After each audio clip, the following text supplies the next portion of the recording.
The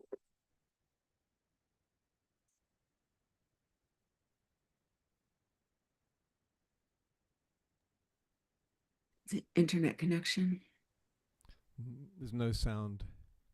But if I were to suggest that you play a key role in the awakening world? You need to turn your original sound on, Scott.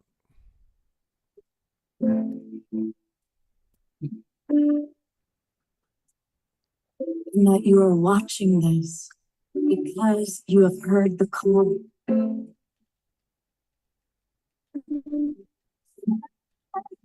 We can start right now by opening our hearts and minds. To the awakening world.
Happy Sacred Sunday, everybody, and happy solstice. I am Love Coach Scott Thomas. I'm dressed in dark since it's the darkest day of the year. But I tell you what brightens my light is looking out and seeing how many of our beloved friends are with us on a Sacred Sunday show. We've got Dr. Kat, Dia Therese, Charles Betterton, Terry Russo, George Noble, Shanti Sharifried, Reverend Jeffrey, and the mystic monk of the wild monastery, the wild monk of the mystic monastery, Eleanor Joy, Diara, Lynn and Leaf, and many, many others, but I'm only saying the names of the people whose cameras are on. And welcome. It's a special Sacred Sunday broadcast, and the idea for this really came because we had the State of the World Forum took place this year, or this week, I should say, and it was amazing. And so I'm going to show some highlights from that. And we're also going to dance with Summer Joy Raymer, and that's going to start in 7 minutes. But to get us rocking and rolling as only he can, here is our beloved Omar Shark. I'm not too sure if it's going to be a rock and rolling one. This is a group song. I'm going to put it in the chat, and many of us know it. There it is. Sing along, but stay with your mics off. And happy solstice. And from the love in my heart to the love in your hearts, I greet you from the one that I am to the one you are. So here we are. Here we are.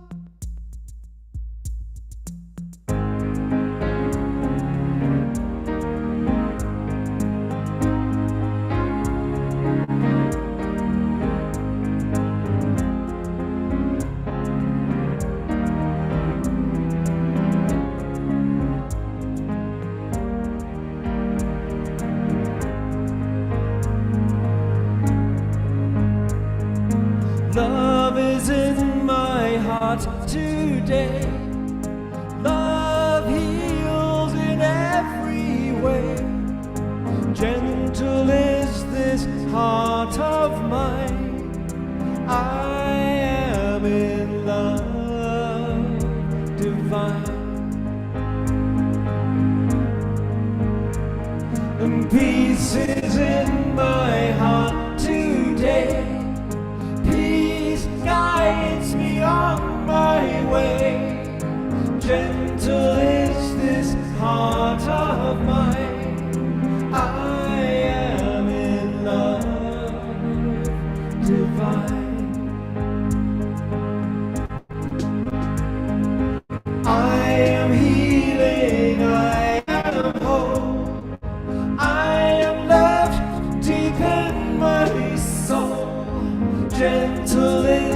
this heart of mine. I am in love divine.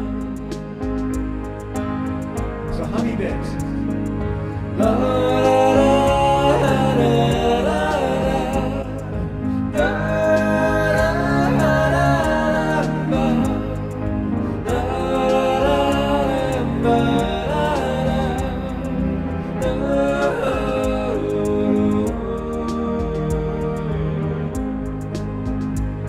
okay, one more go through.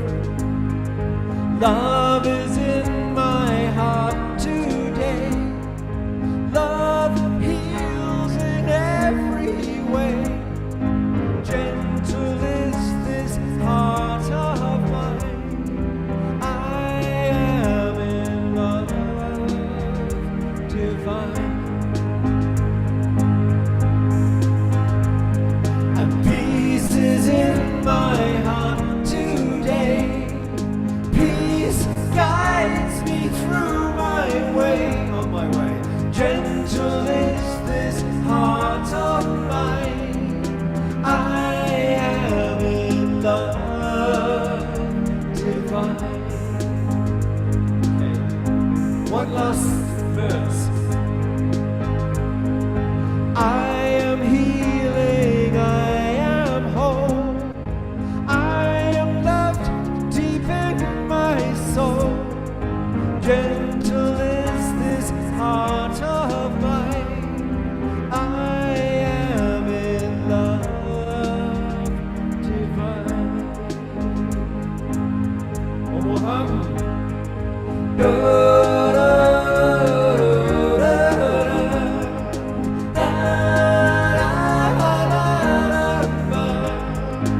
Gentle is this heart of mine. I am in love divine.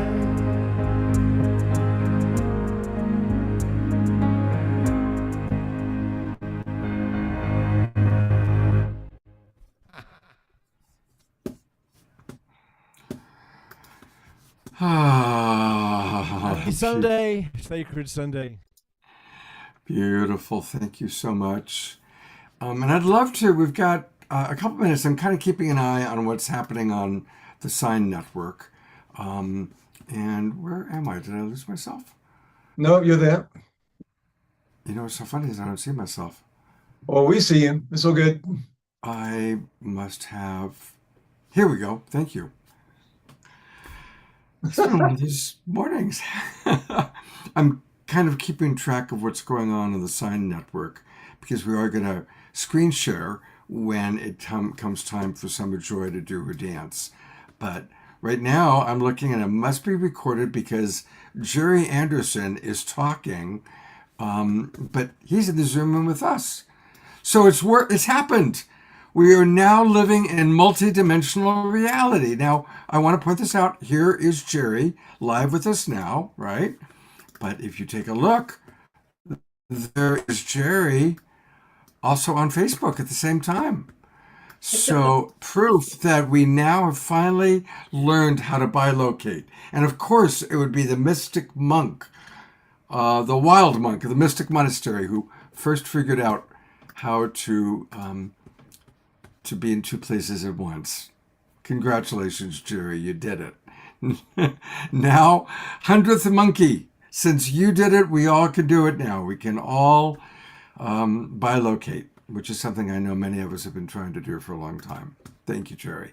I think while I wait for Summer Dance to begin, I would love to read comments or hear from any of you. So if any of you actually want to speak, like as in you turn on your camera and I put the spotlight on you, raise your hand by doing that little thing. That brings you to the front of the screen where I can see you. And I'd love to hear what some of you say. And Terry Russo writes, too funny. Now we just need to figure out molecular transport. Yep, absolutely.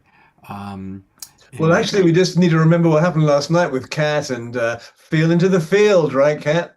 That's right. Kat's here. I woke up with that this morning and I thought to myself, I'm not availing myself of the field. It's going to be my morning mantra. Yes, good. Yeah, that's exactly. The more and more we expand ourselves into the field, the more we'll understand how to do all of that. Exactly. Thank you. And I see Lynn and Leaf has their hands up. Yeah, I'm going to go to Lynn and Leaf in a moment, but since we brought Kat up, question, Kat, has in your science and spirituality world, has anybody that you're aware of actually bilocated? Is that happening yet? I mean, not that, well, I mean, there are people doing like astral travel, right? So that's a form of bilocation.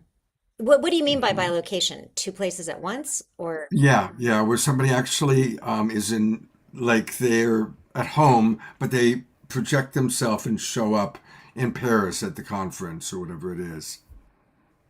Well, yeah. So I know. It's 11:11, Scott. Yeah, she hasn't started yet. Okay, excuse me, Kat. I'm keeping Okay, track yeah. on it. So I do. So you guys all know the book. It's called Mind to Matter, written by Dawson Church. Right. Do you know that? So I spoke to Dawson, I think last summer, and he said that so it's kind of a form of remote viewing or astral travel. He said that him and his wife no longer take physical trips anywhere. They just travel from their living room. Wow. Wow. So there it is. That's what we're talking about. Yeah. Oh, all right. And I want to remind everybody that starting 2 weeks from today, as opposed to Sacred Sunday shows, we're going to all hopefully be joining Dr. Kat for her Sunday program. 13-week program starts 2 weeks from today, Yeah. January 4th, 9 o'clock in the morning Pacific time. Actually, you know what? I messed up last night. It's not 9. It's not in the morning. It's in the afternoon. It's at 4 p.m. 4 p.m. Pacific time, Sundays. Yeah. Well, that makes it even easier for some Yeah. of us. Yeah. So I'll put the link into the chat box. Okay. Thank you. I'm still monitoring Enlightening Our Way Together on Facebook, and they haven't switched over to our gal yet. So we're going to hear from Lynn and Leaf. Hey, welcome, Lynn and Leaf. Please unmute so we can hear you. Have a good Yule. Have a good Yule, everybody. It is the Yule celebration in the far north What? among the Vikings of ancient times, among the Celts of ancient times, among a lot of people. This was the big celebration. It's the winter solstice. And we are just so grateful to be here at this time. And we are appreciating everything that you present to us because we are basically also by design, we are housebound, but we don't mind. This is our temple. And I'll tell you what, Omashar, when you play your music, I swear I levitate. I swear I do. Good. love it. I'm glad members of our tribe swear. It's always a good thing. Clears it clears the throat. Thank you. All right, Matt, grace to all of you. Look forward to dancing with Summer. And you'll be back again. Oh, was a yes. That was a joke. You'll be back again. Haha. Oh, Yule. Thank you. It's the penny dropped. Save us a space beside you, Gert boy. We're coming in. Yeah. Well, I think Summer Joy is about ready to do her thing, so I'm going to switch over to that. Share sound, and let me know how this sounds once I turn her volume back up. In this together here. And Francine has her hand. Okay. So let me just catch up here. Yes, Francine, let me spotlight you. If there's anyone else that is a part of the Eastern region, let's bring us in together. Oh, Jane Young. Yeah. Okay, bringing you in. Anyone else, please raise your hand. To be fair, I'm from Excuse me? What's that? I'm in Santa Fe, just to let you know. I'm from the East Coast. I'm from the East Coast, but here in Santa Fe, just saying. I don't know if it's me right in the moment. I don't know. Yeah, You know what I'm wondering, Tiara? Would you be willing to jump into her Zoom room and let her know that we're all watching through screen share? And do you need the link to her Zoom room, or do you have it? Why don't you give it to me just to be sure? Okay, I'll send it to you in a minute. Great, sounds good. Just a little context. And also We go are full in screen, a Scott. 24-hour relay, I will in 1 minute. sharing light from 12 different regions all around the world. So solstice, obviously we are, I mean, you know, solstice is here, which means all sorts of things for all of us.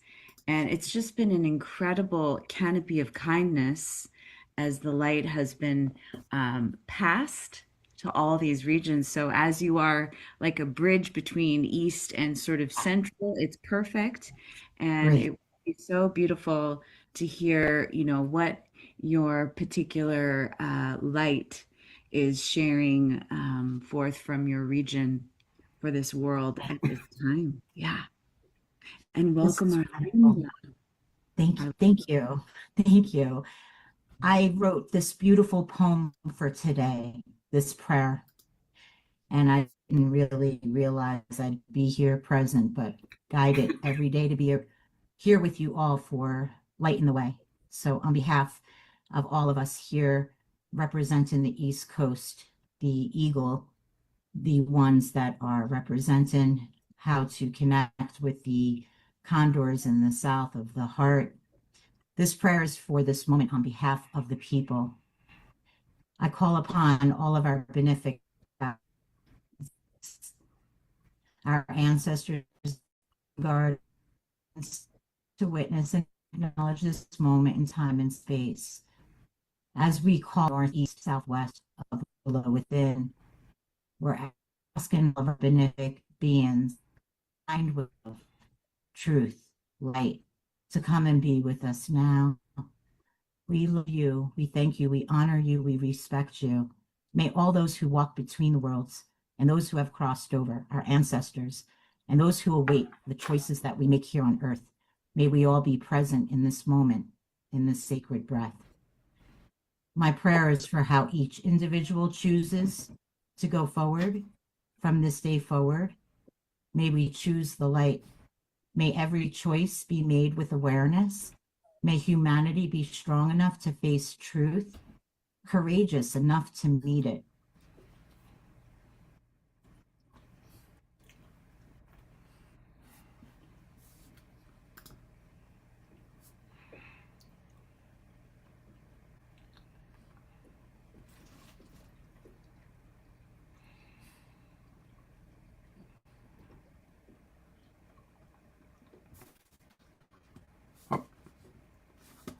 That seems to have frozen. It's them that froze. We're not frozen. Okay, well, that's good to know. So happy solstice, and I'll kind of keep track on that and see if they come back into live reality. I haven't seen Diara pop in there yet. Jerry, you have something to say? Yeah, that was about an hour and a half ago. Oh, really? Huh. Well, let me try restarting that Facebook Live. Oh, yeah, you're right. It still is our bilocated Jerry there. Well, so maybe can you scroll it along to later in the program, because you might be restarting it from the beginning. That's a good idea. Or let's see.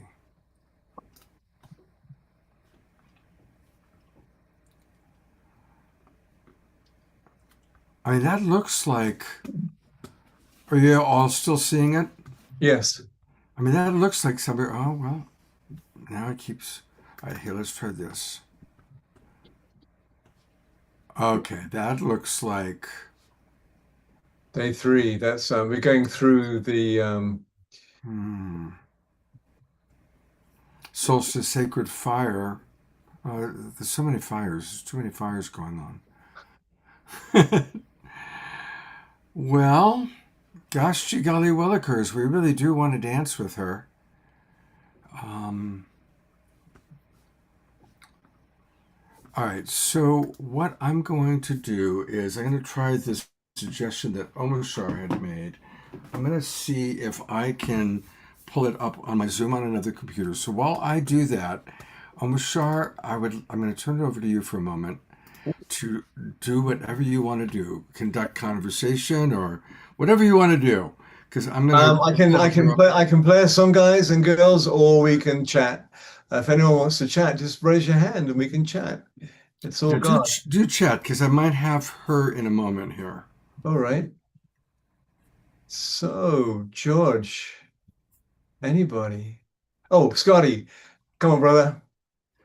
There's been a lot of buildup this month for today. And I've been on a few events this morning, and it's incredible what is going on. And I'm going to post more of that throughout the week. But yeah, there's just been a lot of moving and grooving, and people doing their thing, and it's built up for today. So we're doing it, y'all. And yeah, the million people meditation was this morning at some for me hour, which is like really early. And so I don't know how many of us joined in on that one, but I did. There's a few going, and then a couple others that I signed up for, but yeah, just like in the last couple of months, all the work and passionate service we've all been doing has really built up to today, and we're moving and grooving. We are doing it. So we are. Thank you all for your passionate service. Yes. Okay, we're gonna now try something very unique. I am going to replace myself with my spotlight. I'm going to take off my background. You guys get to see my phone. Now, if I put this up, here's... As long as your original sound is on, we'll hear that sound. So make sure my original sound is on here. Yeah. It's on. And then let me make this large. Are you on your other computer? I am. Have it. I thought we already did. We passed it to Summer so she could do her joy dance. That kind of works. We've moved it on officially. Find yourself a box to put it on, brother. We didn't do the What's that? Find yourself a box to put it on. They're wonderful. Yay. Or a pillow. Light, you don't even see it. Yes. It moves so fast. It slipped by me. Oh, okay, I see. great. Good deal. You ready for video? Well, okay, no. I just wanted to let you know I wanted to share that with you. We're getting a lot of reflection. Yeah, I see I that. just feel like maybe hearing voices. Well, okay. So when we set this up, the idea was to bring light to these different regions, the 12 regions that we identified. So just so you guys know, I mentioned this a couple of hours ago. I want to restate it. Can you put your screen down more? The camera? No, that's the most it goes down. And get a pillow. And the folks over here it's a very large laptop, unfortunately. Put it on a couple of pillows. Bring light again. This idea of getting to know where your water comes Let me put it on speaker. That we live in watersheds, and that we act locally. We can hear it okay. Scale through these bioregions to then synergize globally like we've been doing. For me, that's kind of like the pattern. Act locally, scale bioregionally, and synergize globally. So I thought it'd be fun to have my neighbors here. Hey, David. They are synergizing with the birds right now. So as we shared the song Into the Garden of Joy, clouds parted, the rain stopped, and birds are chirping so beautifully. So we welcome all the birds as well into the room. So if you want to share your name and, at this moment. Ooh. Well, greetings to all those who celebrate the coming of the light. Here, my brothers in the South. If you move it back a little bit, enjoy the warmth, it would be a bit more focused. the long day. And put it on a pillow. How's that? My name is David Haskell. Not very here good. in this Can you put it on a pillow? Yeah, let me grab a pillow. Snohomish, the land of the Snohomish that have been here long before us. And I am with my friends,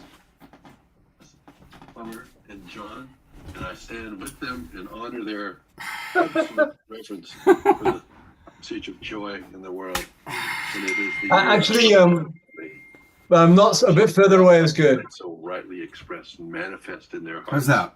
And it is a joy to be here. And it's a joy to share. It needs to be held steady, so it focuses. Actually, it's good there, brother. I was telling everyone here about the bioregional work that's going on. How's that? We have folks here from all Back a over bit. the world, yes, that are also Right. working in their It's it's what it is. yeah. I don't know if this is working, you guys. Get your chest was the best.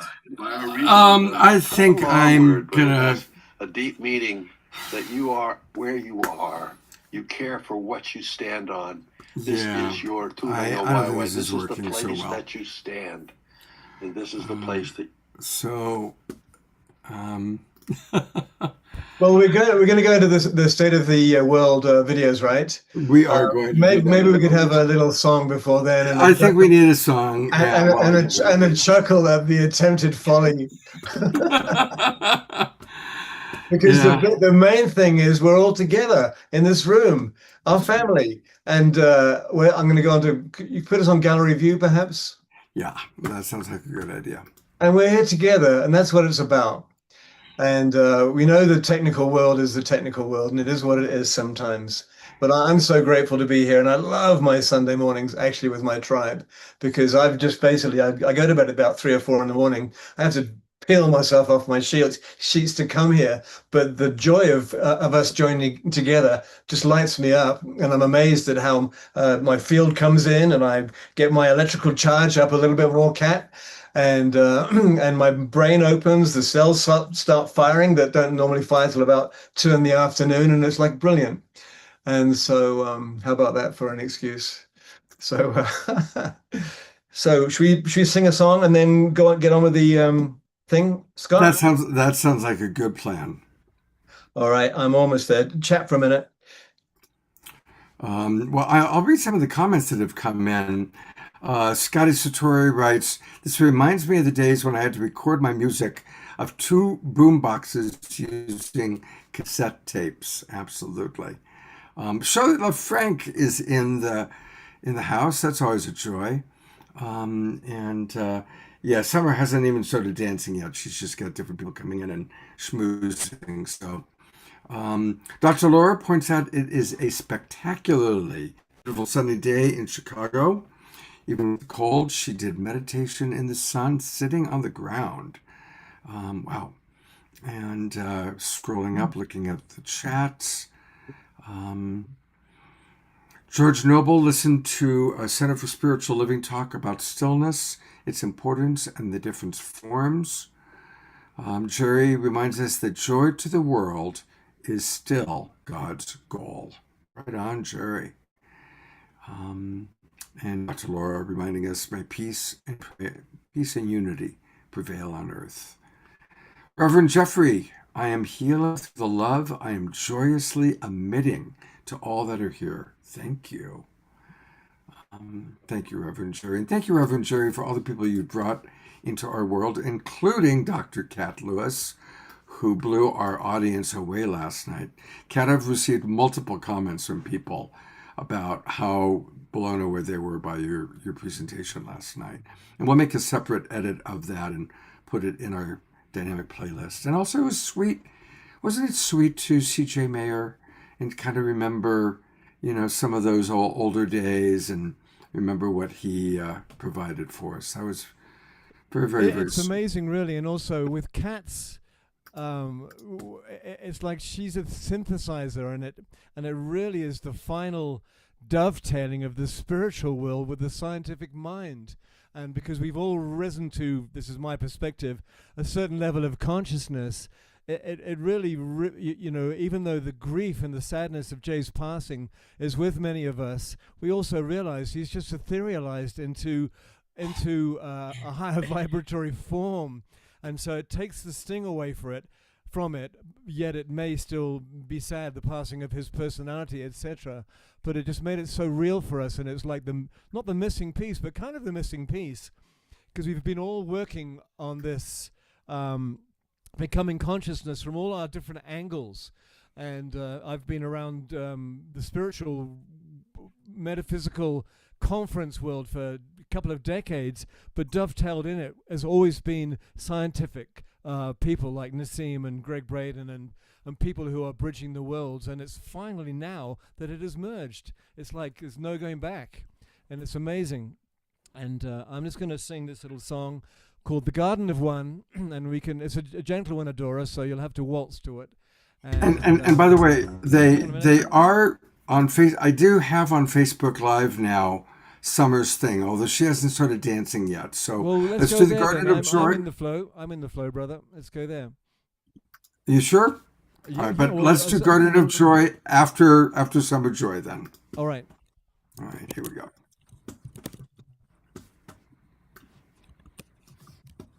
His wife and I followed.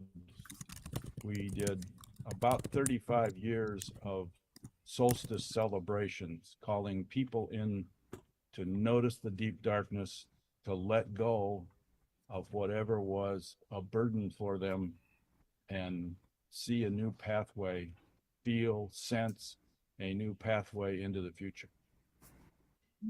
I hope we all may find that new path into the future soon. Thank you. Thank you, Tim. Yes, to all of that. I also just want to say I really want to dedicate my light to Tony. He's an Indigenous elder here on Whidbey Island with the Squamish tribe.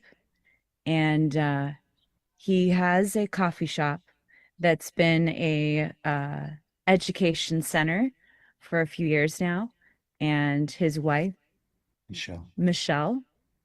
And I just really want to honor him at this moment. What it took for him to listen to his ancestors to have the coffee shop called Beaver Tales. And it is today actually is the last day that it's open, which is a whole other story, but I just really want to send blessings to both of them, that they find a great next chapter for what so beautifully they have been bringing to the community, where in an area on Whidbey Island called Coopville now was once 8 longhouses from his great grandfather. So I'm just really feeling him at this particular moment, and I'm just sending him, dedicating my light, our light here to him at this moment of tremendous change and hopefully beautiful possibilities to continue his calling in our community, to circle back to his ancestors' land.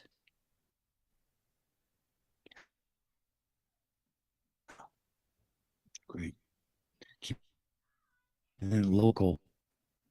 Now, as we conclude the solstice ceremony, the ceremonial relay, follow the sun that we've been doing for the last 24 hours. Remember, there's a 4th day. That is the path ahead. So maybe Joan or Shonda or Anna Marie, somebody, let's show everybody here, just to be clear, in the Global Fire Ceremony Room. Anna Marie is here. I Good. see her. Why don't you share your screen, just people can see what's upcoming still. There's a whole range of amazing events. Dr. Tamsin Woolley Barker was talking to Lila June about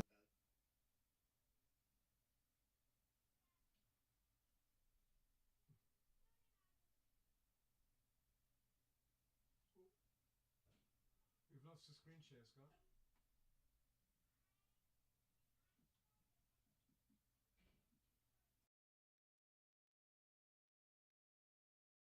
No screen share, Scott.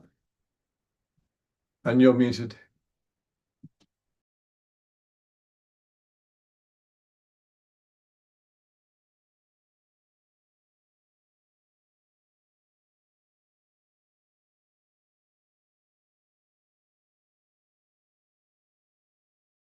You're muted, brother. I thought they were going into dance, but I'm completely confused as to what is on Facebook right now. but I don't see any dancing happening, and it doesn't coalesce with what's going on. Well, no, Facebook is also what's on my Zoom link to her room. So let's go back to the Garden of One song, do our own dancing, and then we're going to go to the State of the World Forum. Perfect. And also, I noticed that Susan Woolrich put in the chat that she wished as an elder grandma to light her Chinooka candles for Ben Bowler, but couldn't get her hand to raise, and she'd love to say a poem at some time. So let's do maybe the song, shall we? And then what do you think, Scott? Well, I just put up Susan. Was that the Susan you were referencing? Yes. Susan Woolrich, you need to unmute and then do what you wanted to do, and then we'll turn it back over to Omashar.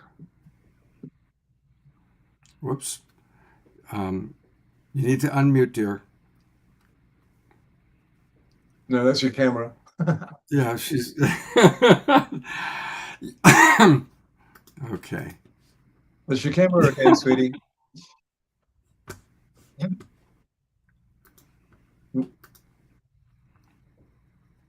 You still need to turn your There, mic on. now I can unmute.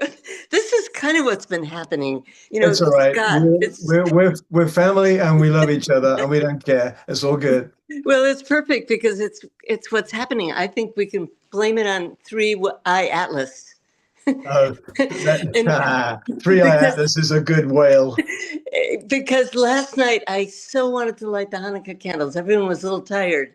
And so I wanted to say a little poem for all of us because it really hits right now. It's called The Night Ark. There's no hurry. All that floundering by day, not to worry. There's room and time, even for the water buffalo. Slow eaves and joists and joints of this ark creak. But it's vast and buoyant with all our dreams. So shut your eyes and do not fear. The ark is moored by your front door. The boatman knows nothing of miles or minutes. The ocean is everywhere, and you are already on board.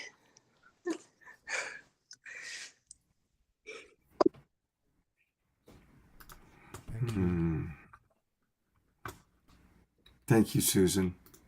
That's beautiful.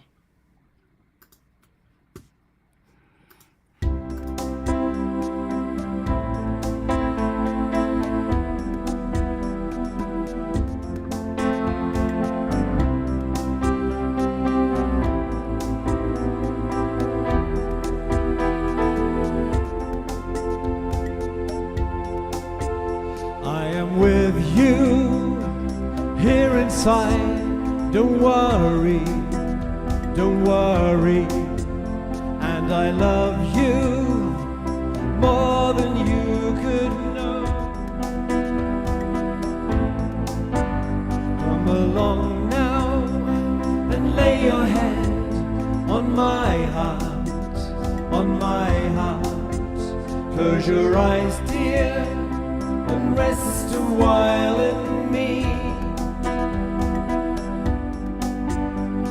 Keep open your heart, let in the sun. Bathe yourself in the garden of one. Know you're at home and in my embrace. There is divine grace.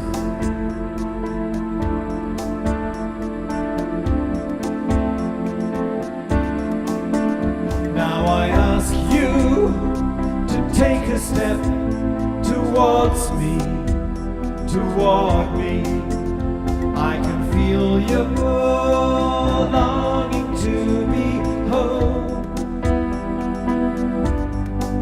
So come along now and lay your head on my heart, on my heart. Close your eyes, dear, and rest a while in me. Keep open your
than you could know.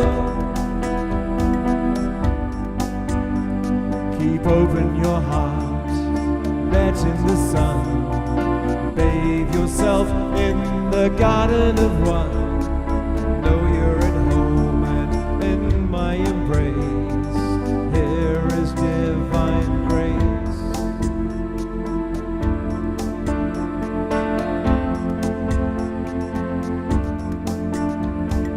Here is divine grace.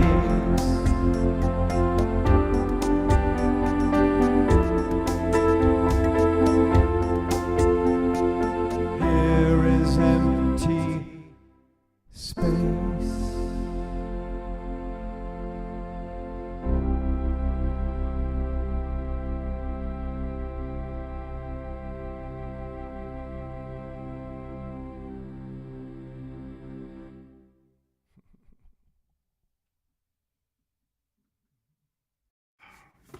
Let's all give Omoshoro some big love. And as somebody said in the chat box, as Terry Russo said, where would we be without our dear Omoshoro? Thank goodness he's here with helping us keep high vibes. Absolutely. Yes, and thank you. And I repeat that for all of us, Terry, because we're all pinging off each other and getting higher and higher and deeper and more refined truth through the sharings that we share with each other. And so we really are lifting as a family. And of course, our families are connected to all the other families that are lifting. And we're raising the consciousness of the world right now.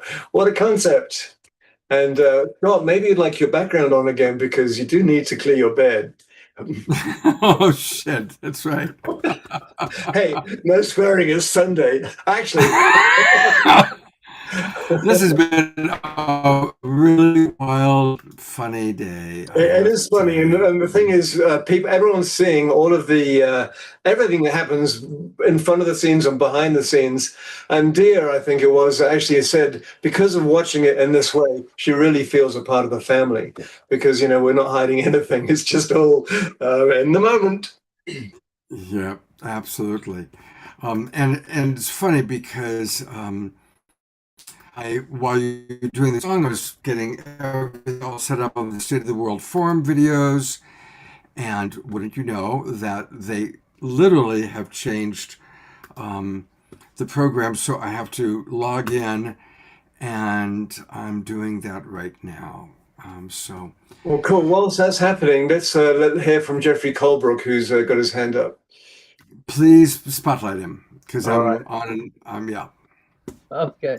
Well, it's so good to be here and being able to watch the wonderful emergence of our dear friend Dr. Love Cat Lewis and her program, and it ties back into really the underlying science that is so important. Hi there, beautiful. I love the new haircut. Thank you. And but we get to share our meditations with her, and we've been in process for years now with Nassim Haramein and the groups as it continues to evolve and it continues to work the science is bringing. And we're talking about the rising of the consciousness of and telepathy. Well, I have a little bit of news I thought I'd share here. I wasn't going to be, but while Atlas, 3-1 Atlas is come and gone, it's the fastest thing that's come through here. There's something that's been here for a lot longer. That's the Boogosphere. And that to me has a much more interesting mystery that we are involving. There are one of the scientists is from the International Space Federation, is working on that and getting to know what's happening. And it turns out that it's not only it's sentient, but it's telepathic. They're actually communicating with it and having telepathic conversations with some of the people that are working on finding out exactly what this Boogosphere is. They do know it's 10,000 years old. It's going to be so exciting to see how that unfolds as we learn something about that connection to a deeper ancient wisdom that is, whether it's from a deeper ancient wisdom from here or from the celestial realm. It's a fascinating, just fascinating thing we're having fun following. And so I just thought I'd bring up that information as well. And the fact that it's just such a fun place to come and share our love here with each other. And, you know, I hope that, you know, I really hope that we can all continue to try to support bringing in 0 point energy. I see it as the #1 solution for what's going on with Mother Earth, Gaia. Without the, you know, until this reptilian brain that's running the planet, you know, ways, you know, continues wasting the beautiful resources of our planet.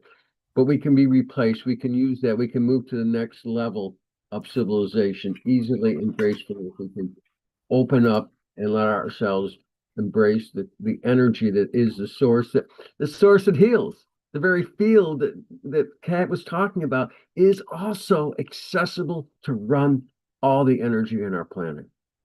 That energy, because it runs us, it is us.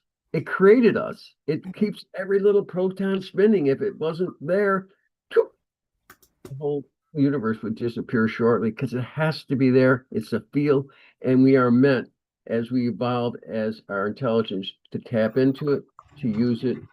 Something strange has surfaced in Colombia. An object so... That's good, Reverie. Somebody wants to show that. That's I think there's something strange that just appeared as you, brother. So with this new information, Scott. Well, yeah. Well, since he was talking about the Boogosphere, I went ahead and went onto YouTube to see the latest update. Now, it's too long to show now, but I'm curious. I'm going to go to Gallery View. How many of you are already familiar with the Boogosphere? If you're already familiar with it and you're tracking it, raise your hand. Because I'm looking at Gallery View. Okay, so actually just a few of you. So this is an extraordinary thing that's happening. I'm going to go back to speaker view. So I'm going to start this video. I'm not going to play the whole thing, but it will give people a little bit of an introduction to what's happening, because it is a very amazing thing. So thank you, Reverend Jeffrey, for attention to it. And then we'll get to the State of the World Forum. Precise. Something strange has surfaced in Colombia. An object so precise, so out of place, that even seasoned researchers admit they've never seen anything like it. The Boogosphere looks simple at first glance, but the moment high-resolution images hit the internet, everything changed. No seams, no tool marks, no known method to explain its construction. And then came the real shock. Resin sealed deep inside the sphere, dated to more than 12,560 years old, a time when humans weren't supposed to have any advanced technology at all. Scientists, engineers, and investigators have spent months trying to close the gap between its age and its impossible design. But the closer they look, the stranger the truth becomes. A metallic object. The Boogosphere was first uncovered by construction workers in a remote area near Buga, Colombia, while clearing soil for a new development. At first, they thought it was an ordinary rock, but its smooth metallic surface and perfect roundness immediately drew attention. Local authorities were notified, and the object was carefully extracted from the surrounding earth. Photos circulated quickly, sparking immediate interest among scientists and the public. The unusual find was unusual enough to raise questions even before any laboratory testing had begun, and it set the stage for the months-long investigation that would follow. The Boogosphere drew attention long before labs had a chance to test it. The object looked simple from a distance. Scott, Yet something about it made people hesitate. The surface seemed too controlled, too deliberate that? Put and it too back free. on small because it keeps on flashing on and off. Put it back on small screen. Take it out of full. There we go. Now try it. Keep going. It's really interesting, but it just flashes on and off. Of the small irregularities that usually reveal how something is made. Even That's the better. earliest photos gave the sense that the sphere held information that wasn't obvious at first glance. As more high-resolution images appeared, the surface raised immediate questions. The metal showed no welds, seams, or tool marks. Engineers who reviewed the photos pointed out that even advanced fabrication normally leaves tiny details, grinding lines, directional brushing, or slight differences in surface depth. None of those appeared here. Instead, the metal looked uniform, as if it had formed all at once. Under angled lighting, faint lines became visible. They didn't match letters, symbols, industrial stamps, or anything used in manufacturing. They sat inside the metal rather than on top of it, and their spacing didn't follow any obvious pattern, which made them hard to interpret. The next noticeable feature was the set of 31 microscopic openings spread across the shell. Under magnification, each opening showed an identical circular shape and size. Achieving that type of accuracy on a curved surface is difficult without controlled tools. Internal scans showed that each opening connected to a straight channel inside the sphere. The walls of the channels were smooth, polished, and showed consistent structure across the entire object.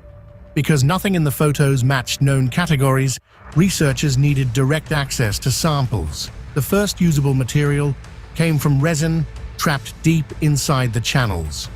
This gave scientists something they could measure, not just observe.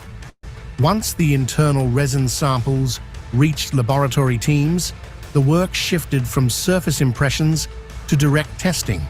The goal was simple: figure out whether the material inside the openings could help establish when the sphere, or at least part of it, was created.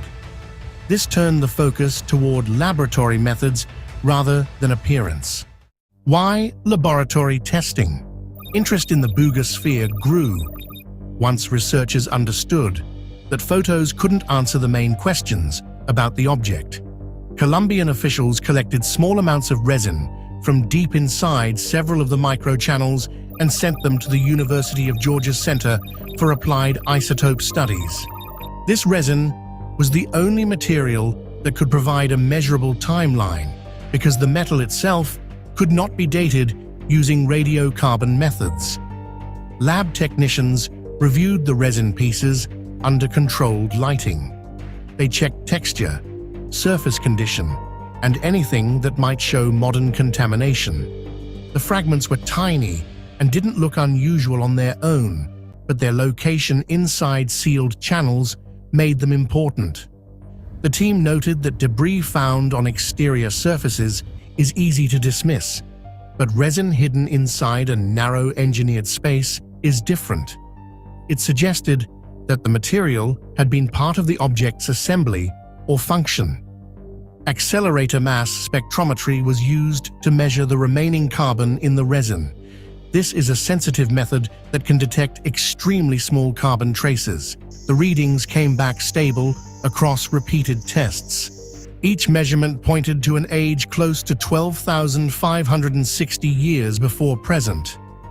This placed the resin within a prehistoric era marked by cold climate, unstable environments, and small hunter-gatherer groups with basic tools.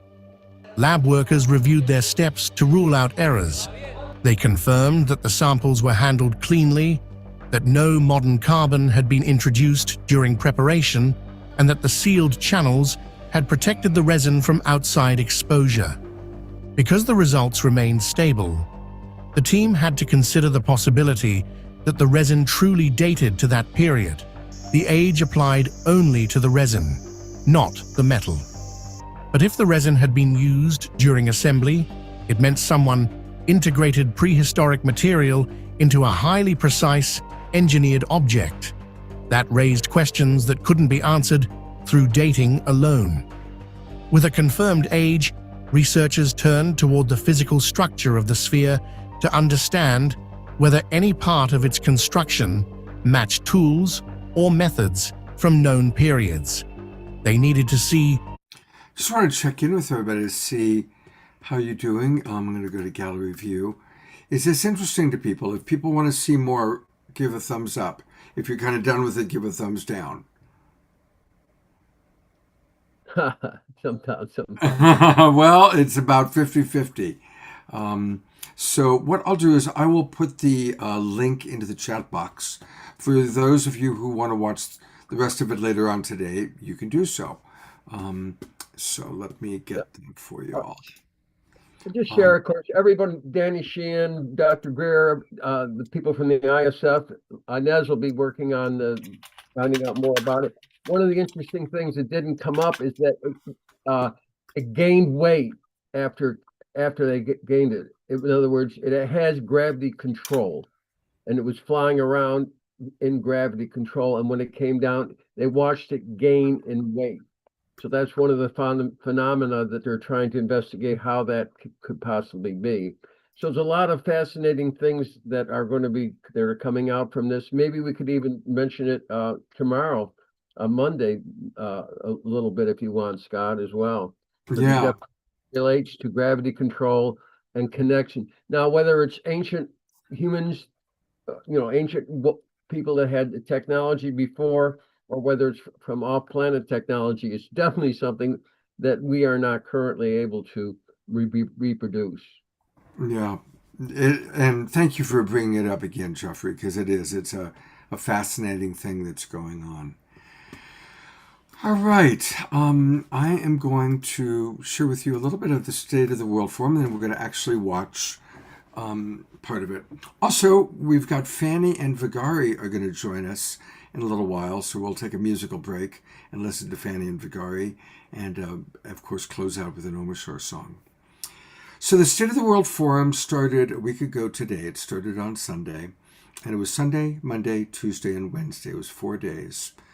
A little bit about the history of it. Way back in the late 1990s, Jim Garrison created the State of the World Forum. He had some amazing presenters who came, including Gorbachev, who came all the way from Russia.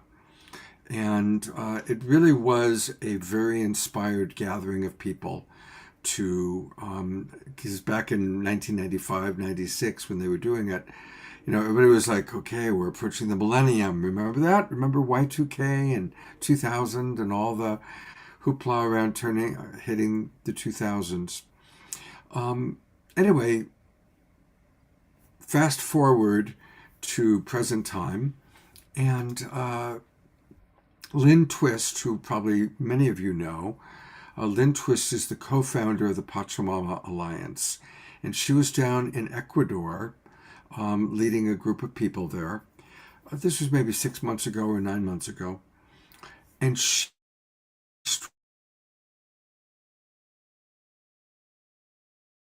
Ubiquity University and asked him to reestablish the State of the World Forum, to put it on again in contemporary time.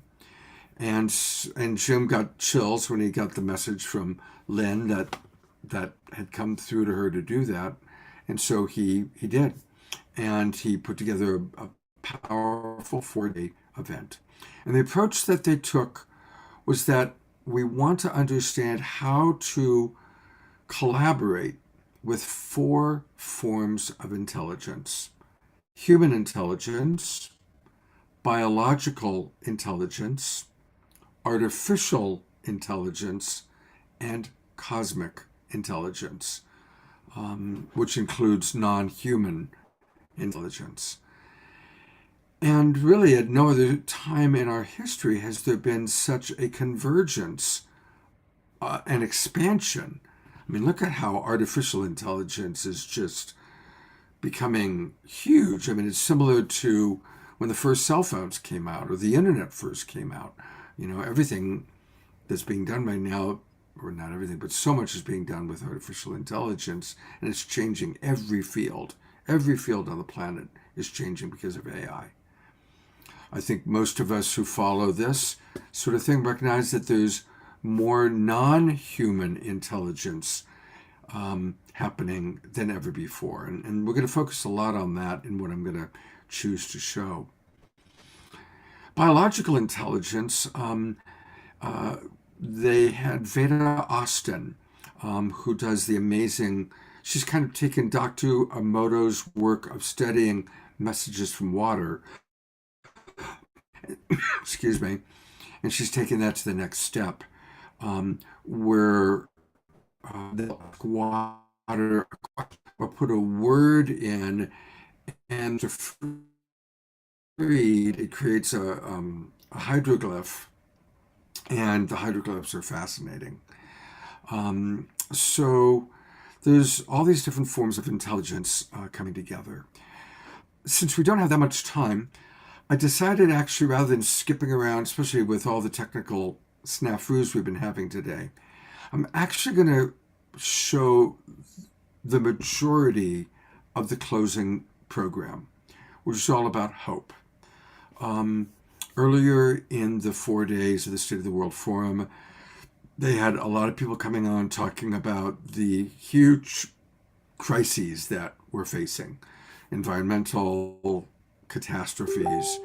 Most of you know about that, and you know me now, I like to focus on inspiration. So this last segment of the day was called Hope, and we're going to hear from Jude Curvin. We're going to hear from quite a few people, wonderful people. So we're going to start with Jim Garrison giving a little bit of an overview of what's happened over the last 4 days and some of the incredible things that took place with watch parties. They had watch parties every night and every morning, and there was a lot of, and you'll see some of it, really fascinating phenomena that took place. So hopefully this is all going to work quite well. I'm sure that Omashar will let me know. And here we go.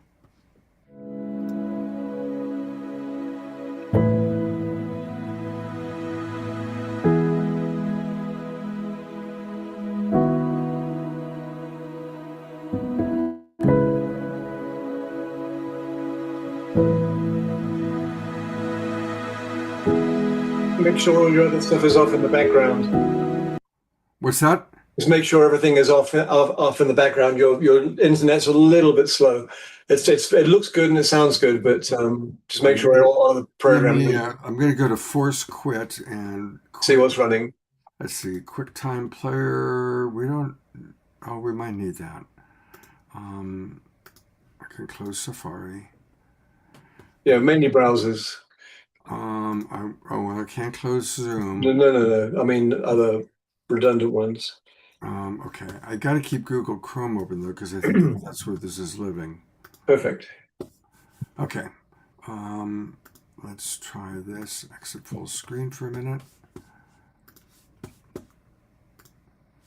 Original sound. Here we go.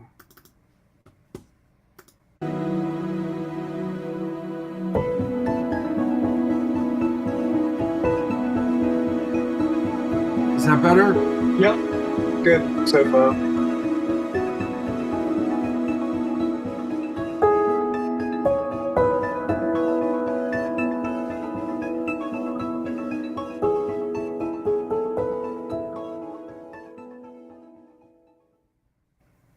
Hello, everyone. We now come to the final session of the 2025 State of the World Forum. Having completed an extraordinary movement of spirit in our previous session, where we focused our attention not on the outer world and the other intelligences, both cosmic and terrestrial, but on the deep interiority of our humanity. And we did so in the spirit of one of the most foundational truths of ceremony, and ritual handed down over the millennia all over the world. And that the space between the ablution, the cleansing, and the sacrifice, the space between, is the Holy of Holies.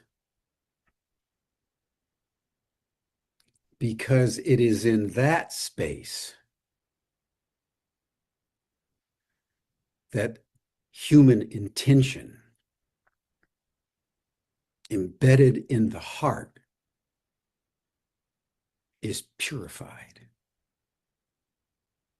So the session this morning was the sanctum sanctorum of the forum.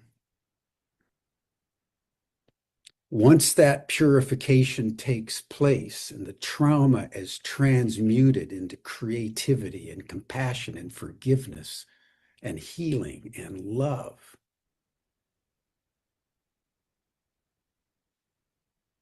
the sacrifice is possible.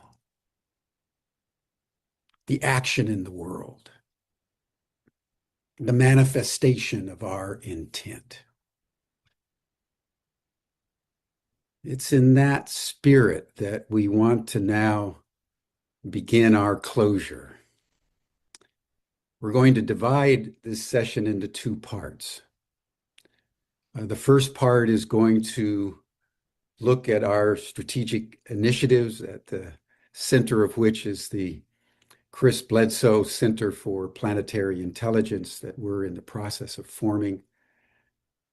And about an hour in, we'll take a break and show a video, and then we'll begin our final ceremony that will mirror the opening ceremony with which we began on Sunday, 3 days ago. We want to start with the sky watching, because what's been happening while we've been on Zoom, what's been happening in the skies, my friends, has been unbelievable. Both in North Carolina with Chris Bledsoe and Casey Parteno and others, and in Albuquerque with Bertie Jaworski and various other watch parties around the world. So we're going to start with some of the video collage, the photo collages that have been collected over the last several days, because the cosmos has been watching. The cosmos has been bearing witness to this moment. And so we're going to begin with a celebration of the orbs, and then we'll move into the strategic initiatives in the Center for Planetary Intelligence. But welcome, everyone.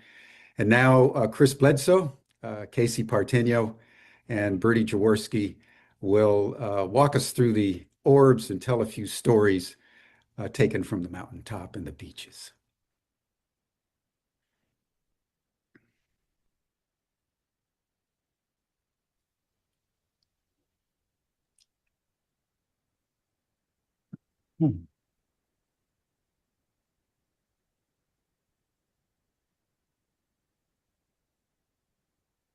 Casey, do you want to say anything about the video before Georg puts it up? Yeah, so we've been having sky watches here in North Carolina over the past 3 nights. Just had some amazing experiences. So we've collected all of the best footage from that, which we will be showing you all today, as well as going into some symbology that we've found recently with the group. And then we'll finish off with the psionics lens and go into that. So we'll sort of have 3 chapters to this video, and Chris is going to be talking over and kind of describing what you're seeing as we go through.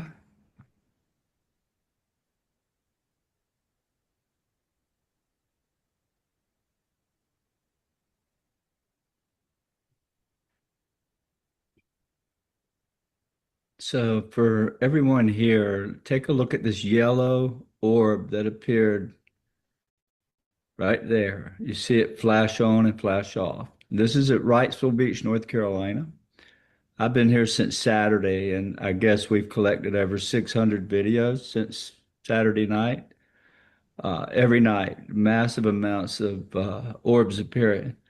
Well, this particular yellow orb, which is unusual, hardly rarely film those, appeared about 300 yards offshore from us. And a bit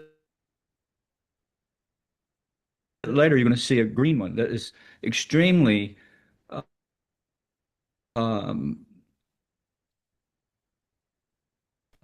it's a color of green that is hard to create. I've had a scientist with me here the whole time, with the class, the university class, and I really never told him who he was, but he's from Lockheed and NASA. And when you see this, or this thing just shoot by us, we had a lot of that. We call those streakers, but there's this green orb here. And if you can look at it close, it has merged with the yellow one. So there was a green orb and a yellow orb. They came within 300 yards of us. We filmed it in the early morning hours this morning again, but they joined. We watched them join, and that's on the ground. That came from the sea. We had a lot of activity coming out of the ocean and coming right up to us and putting on a show. And everyone here in the class got to witness it. And behind it, if you look behind it, there's quite a few orbs that begin to show off back behind it. One of these clips, they were going completely crazy. But that is two orbs joined into one right there, setting on the surface, 300 yards offshore from where we were standing, our whole class. And I mean, it came and stayed pretty near an hour. There's another double. This video has been unedited, uncropped, anything. So it's shot in raw data. There's a lot of information there that we can pull out. But we've filmed 2 or 3 of these objects that flew by right overhead with nothing but two orbs side by side, and lots of that kind of stuff. I mean, it was constant the whole weekend with multiple orbs.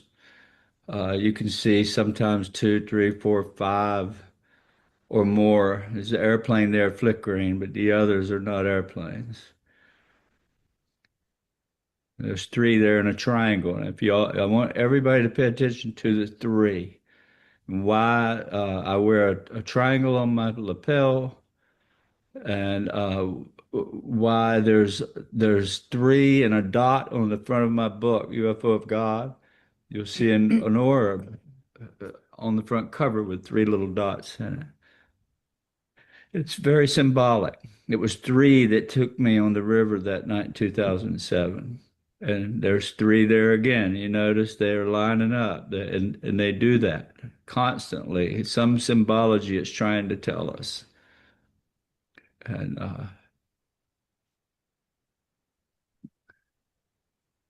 constant all night, sometimes 10 or 15 orbs. And we had tons of these types of, that came from the surface up. That was the crazy thing about it. It came from the surface and shot straight up, leaving a trail like that while filming this orb here. I did that the first night we got here, Saturday night. Just walked out on the back porch of the beach house. We were on the water here. More orbs right over the beach house. It was constant all night. They'd appear and vanish right in front of our eyes. So it was every direction we faced. It was behind us, out over the sea, above us. That was shot with a Lumix camera, and it's in raw data, hasn't been modified in any way. But it's a huge file. More of these. Just incredible amount of that kind of stuff all week. It's coming from the ground, shooting right over our head, just above us sometimes. There were so many videos, it's hard to keep up with. I mean, literally, we had very little time to go through with Yep. all this stuff. It was hard picking. Yeah.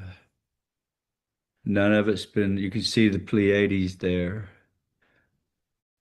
Now this symbol, this three, I took that in Malibu in 2015 or 16. Always showing up as threes. And you can see this video right here. This is Casey took this in Arizona. You can notice it's in threes. Setting as a triangle. So what is it telling us? What is this trying to tell us? Why is there three on the cover of my book? Why is it showing up to threes with Casey and many others? It's actually talking to us. And then last night, same thing. We filmed it on the ground, on the water, early this morning, just before sunup. It appeared again, right out behind my beach. Now look at Casey's neck. You see this little triangle appear. I've had these on me, and many others get these three dots like that, three or a little triangle. And this Dennis, that's this morning on Wrightsville Beach. That appeared that's 300 yards away, just before daylight. Dennis is in our group, and he had to catch the airplane early this morning. And on his way out, he filmed that. And then he got a nice shot with a camera showing you where it's just sitting on the water. This orb is some of the stuff that I've taken high definition. Some of these videos we've taken with a special camera that is good in low light. Now look at what's inside this orb. We believe through this research center that with the help of AI and enough of this data, we can find a language in the patterns. It's definitely talking to us, and I know it is without a doubt. It's telling me that. And the next slide, you'll see another orb like this. I took this very close up in high definition, 4K, and it's telling us something in the pattern. This one here has been stabilized by scientists and slowed down. Well, this is normal speed here, but you'll see when it slows down. That black line is where you're wobbling or you're shaking the camera, they just kind of bring it back. But you see what's swimming around inside this orb? This is the kind of detail I'm getting. I have 1,000 videos or more of this kind of detail. This thing's alive, it's real, it's watching us, it's connected to our conscience. It's always there. And it's just something I want to share with everyone. I'd love to have students that work with us, with me, trying to capture this and trying to figure out what it's saying. And that's what we aim to do. And I mean, a lot of people say that looks like a cell, a living cell. Well, that's your ball of light that you're seeing. That's what they look like inside. With the right equipment, with the right focus, and the right patience, you can get these kinds of photos, videos. I've been very successful at it and have a lot of this kind of data, and captured a lot this week, just like that, with that big camera.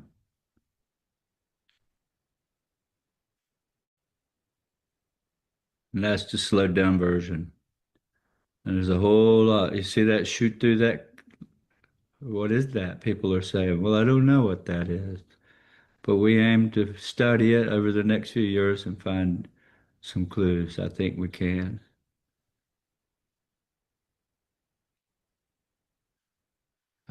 Beautiful. So what you're seeing there is the orb's getting brighter. It's starting to illuminate, get brighter and brighter till it washes the camera. Hard thing about filming this stuff, because you're constantly fighting the ISO.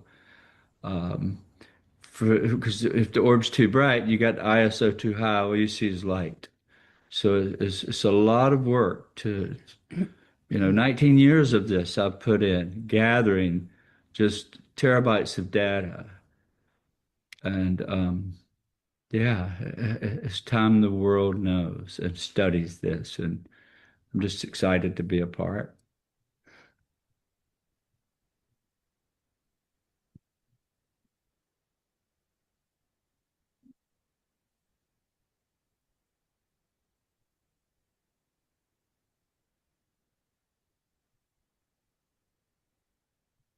Beautiful. My goodness. My goodness.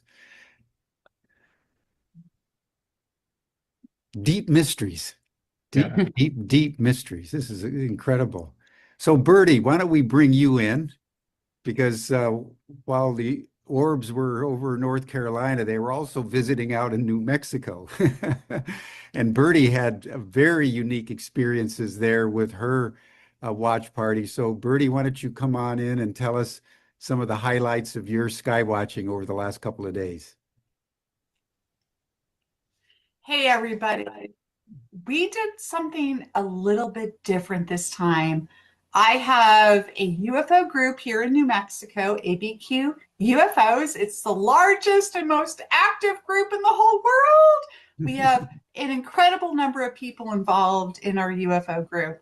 But over this past week, we decided to do something a little bit different. Normally, we have our phones out, our cameras out. We are trying to capture the orbs, trying to capture what we experience. But over the past 2 nights, we decided, well, I decided and told everybody, let's turn all the technology off. Let's turn it off and see what happens. And so last night was incredible. But the night before, we had all of our cameras on. We got footage of orbs in the sky, like what you've seen with Chris and Casey. And we decided to turn our cameras off. And then we were walking down the mountain. We do our sky watches in the foothills here of the Sandia Mountains. And as we were walking down the mountain, carrying all of our stuff, we had this enormous, and I mean enormous, triangular ship, whoosh, just whoosh over our heads. It blew us away. Of course, we didn't have our stuff out, so we couldn't take a picture of it. But we had 33 people there that experienced that. And then last night was the most incredible night of all. The last night of the Sky Watches for this forum. We went out, and before we all meet at the parking lot, and we all walk together because we have a lot of people who need a little help walking. And so we waited in the parking lot, and I told everybody, hey guys, let's just be human beings experiencing this phenomenon. Let's forget about the technology. Let's completely forget about it. So we had everyone put their phones, their cameras in their cars, lock them up, and we walked up and we did this deep, deep meditation, this deep kind of a calling of the forces meditation for an hour. And then we saw this incredible saucer-shaped ship just descend from the heavens, just absolutely descend over us. And then it flew off and it landed, and we could see where it landed. Now, I live in Albuquerque, New Mexico, in the foothills of the Sandias, and we were at one part of the Sandias. So the ship landed in another part of the Sandias, probably 2 miles away, I would guess, hard to say, but we could see it land. And at the moment that it landed, every single one of us, all of us that were collected together, 32 of us, we all received the same message at the same time. And we have been talking and texting about it ever since. We all received this message that this will happen again in May when we do a class with Chris. So this was a message for Chris and Jim and myself that the ships, they're going to come, they're going to land, they're going to talk to us. It was an absolutely incredible moment. And I do believe that turning off the technology opened us up in a way that was beautiful and special and allowed us to experience this on a level that we wouldn't have if we were looking through a screen. So we had an absolutely incredible experience last night in Albuquerque, New Mexico. Wow. Wow. That's pure grace, everyone. That's an act of grace. What Chris saw and what Bertie and her team experienced. And there's more to come because that's what's up for humanity. So in that spirit, I want to segue to the Center for Planetary Intelligence, which is a strategic initiative of the State of the World Forum. And I want to just say in a preliminary way that in the original forum, our tagline was transforming conversations that matter into actions that make a difference. So we had numerous strategic initiatives. And as we begin the new State of the World Forum, we're keeping that ethos alive so that we're having conversations like we've had over the last few days, but we're always looking for traction in the world. And the principal initiative that is going to emerge out of this forum, among a few others that I will indicate as we move forward, is the Center for Planetary Intelligence. And this idea really happened out of conversations that we were having with Chris and his passion for the land there in North Carolina and his passion to do research on the orbs. So we want to just take a few minutes, and Chris, you just talk to us a little bit about your relationship with that land. And then Casey and Chris are going to walk everyone through a PowerPoint so everyone will get a sense of what we're building there in North Carolina. And that will be a hub for a network of centers around the world. Bertie's going to be establishing one on land there in New Mexico. You're going to hear from Ed Muller in Costa Rica and different places around the world. We want to give everybody an idea of what's in the process of being manifested, not only by human will, but in this case, by the will of the orbs. So Chris, Casey, tell us about the land. Yeah, you can actually go ahead and share the presentation now. Chris has a lot of photos to share, so he'll kind of speak to that.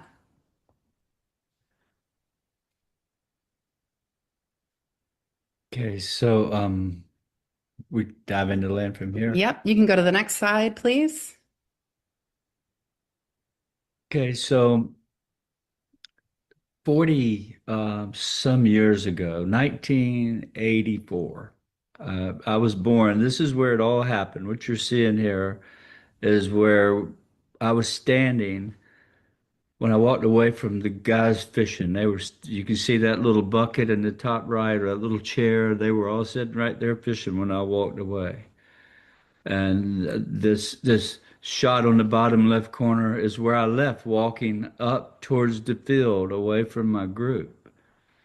And the bottom right photo is where I found Chris Jr. hiding up under these dense shrubs when I came back from that experience in 2007, January the 8th of 2007. And this is part of the Carolina Bays. This is the Cape Fear River, and it flows right from Fayetteville or Raleigh-Durham area all the way up to Wilmington, right now where we're sitting, Wilmington, North Carolina. And at one time, many years ago, the river was named the Jordan River. I thought it was pretty crazy.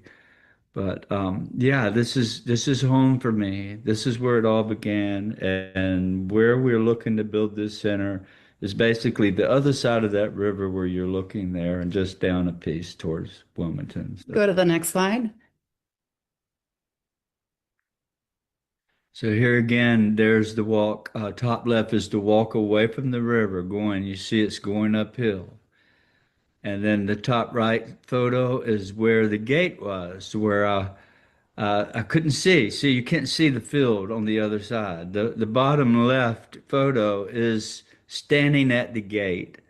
So if I stood up at that gate, or any of us, that's the view you would get. And that's where the orbs were, and the tree in the middle of the road there, that's where the egg was setting. So I want to give you an idea of the land.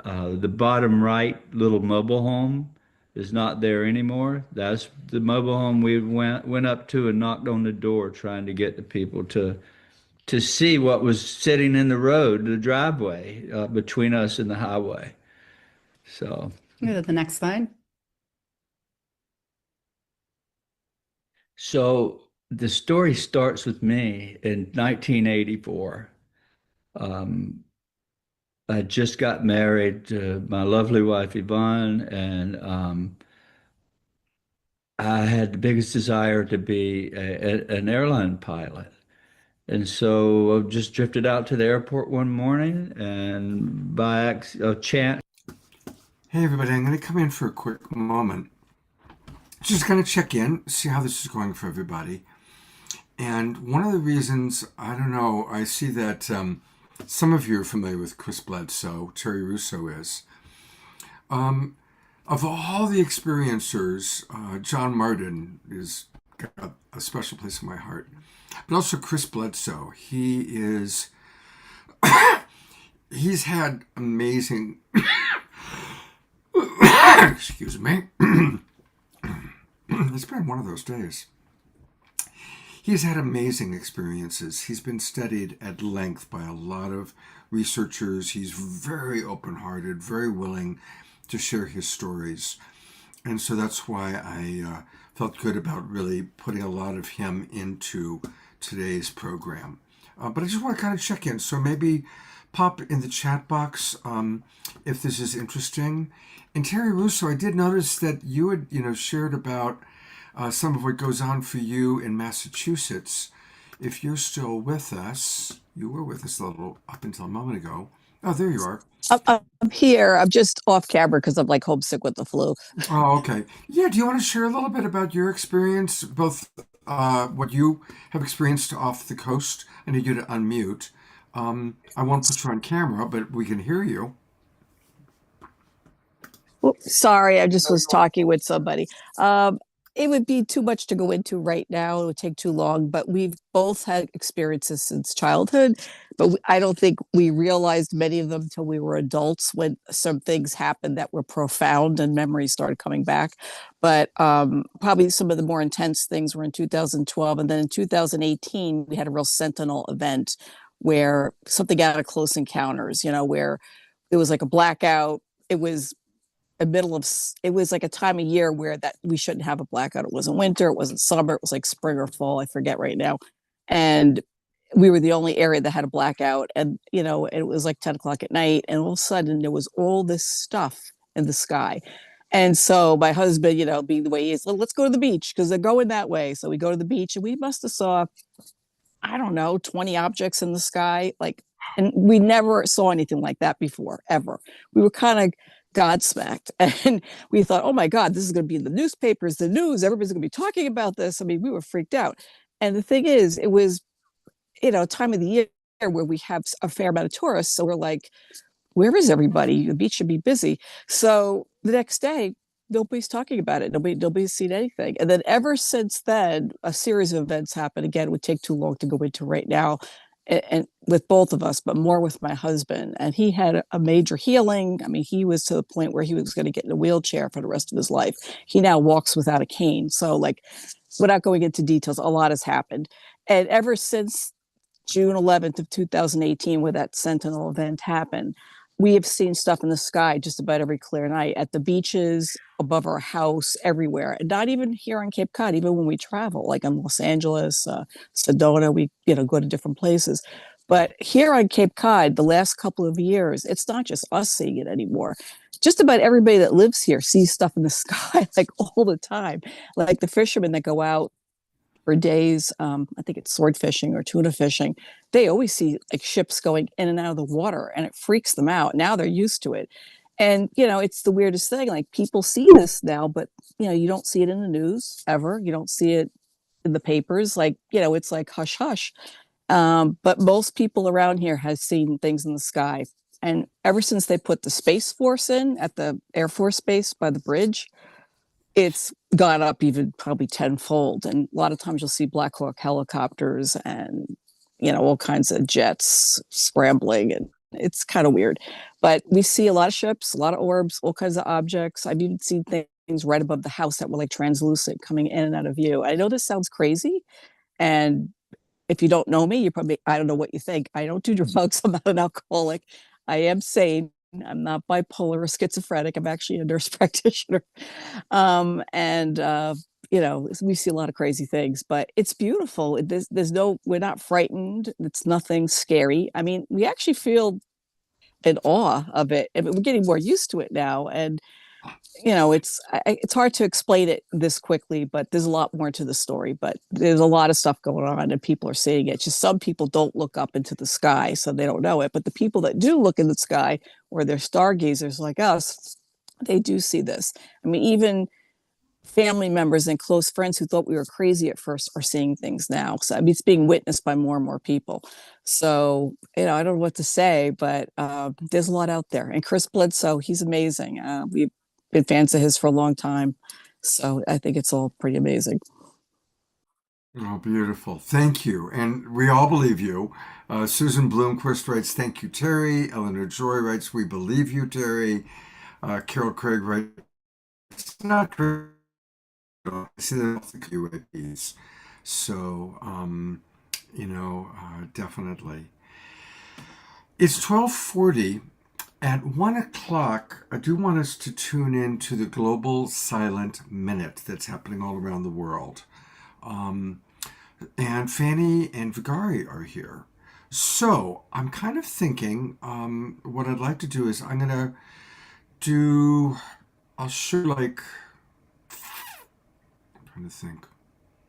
show a few minutes more of Chris Bledsoe. Then we're going to go to Fanny and Vigari to play some music. And then let's drop into a brief meditation and tune into the Global Silent Minute. And then I'm going to close by showing Jude Currivan. All right? So that's the plan. And so we'll go back and we'll watch a little more of Chris Bledsoe and that program. We didn't mean to go there, but stopped there. Fell in love and started my piloting career. And so the training area, when you take flying lessons, happens to be right over these big round lakes. It's very unpopulated out in there. And so I first saw these depressions in the ground, and there are literally thousands of them everywhere. And under LIDAR, you can see the Cape Fear River running through the middle of it. And all these depressions, some you can't see, some are lakes, some are just discolorations in the soil. You see a big field, and there's a black round area. And so I always wondered what that was, and it put it into my psyche. And I hunted this area as a young person, but after what happened in 2007, I got a knock on the door a year later, 2008, Dr. Howlett Povenmire from NASA comes knocking on my door. And he began to tell me about the Carolina Bays and the connection to strange things and the tektites, these Georgia tektites, unique. They're unique tektites. There's a couple of different kinds. One's called an Indochinite, which they find them all over. But the specific type of tektite they find, called the Georgia tektite, they find them up and down what they call the fall line, which is the ancient shore, I-95 going east, north, and south along the East Coast, is built along the fall line. So there are like 500,000 of these depressions that are ranging from New Jersey to Georgia. So if you got in a satellite and you counted them, there's over 500,000. Well, of that, 95% are right there in that county, Bladen County. And the soil is full of meteorites. It's got high levels of that in the soil. And it all adds to I didn't know about Bledsoe. I'm sorry. Place. And you can go ahead if you want. Next slide. That's just weird. The land is absolutely pristine. The lakes and you see the old Spanish moss and the trees and the water table. There's no shortage of water here. You dig down a couple 3 feet, you're going to hit water. Yeah, that's all these round where they were lakes trying to just made date me by or something. You this know, I don't even know impact them. They're that trying to happened. like friend me. I'm like, go away. This is Grand You know, Central like these fake to that profiles and impact. stuff. Yeah, I got this weird. Listen to Go to this. the next slide. Hi, LL. This is Lena.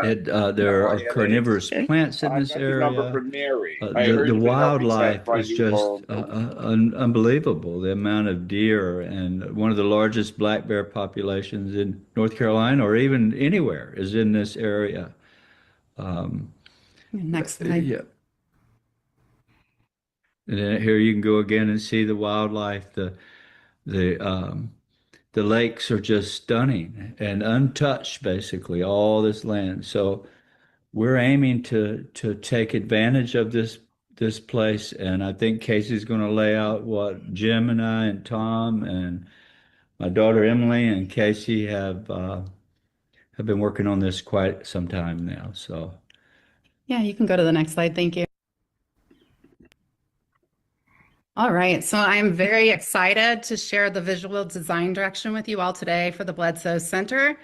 So Chris, Emily Holloway, and I'm going to stop it there because what goes on next is Chris Bledsoe is going to be, they're building a campus to train people for remote viewing and creating the opportunities to expand our consciousness. And then Ubiquity University is going to be running some programs with Chris. So it kind of goes into a commercial.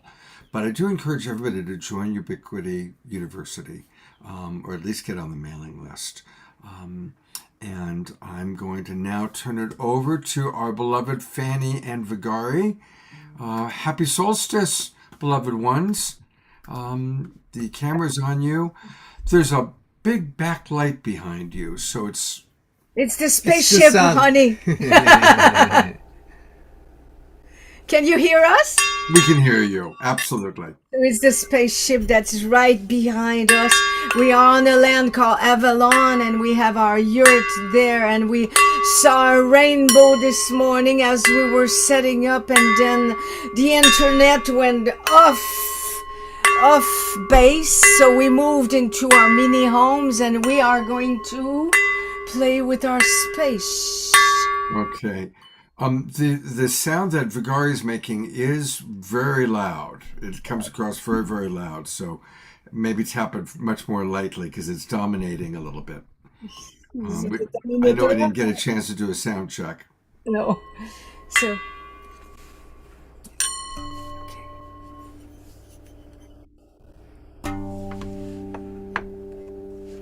Akielele shoma yelele ya.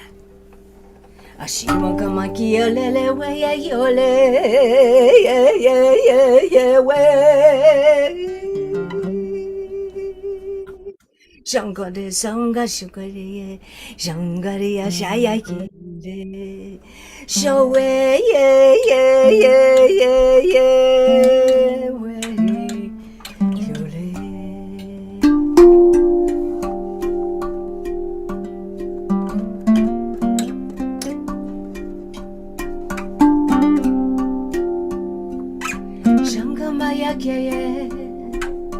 Give thanks for the land, for the skies, for the star people, Say, bring it on. Bring it on. Bring it on.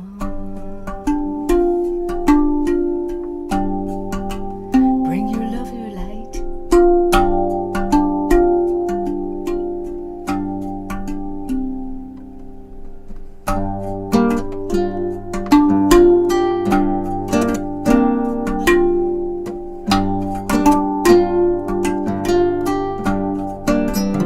Jacomba, yeah, yeah, oh, yeah. Jambamba, yeah, yeah.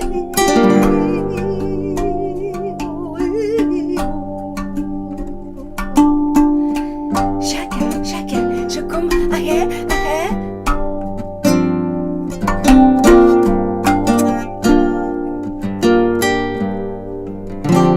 Et voilà, bringing in the love, bringing in the light, bringing in the love, bringing in the light, bringing in the sing with us, bringing in the light, sing with us, bringing in the light, bringing in the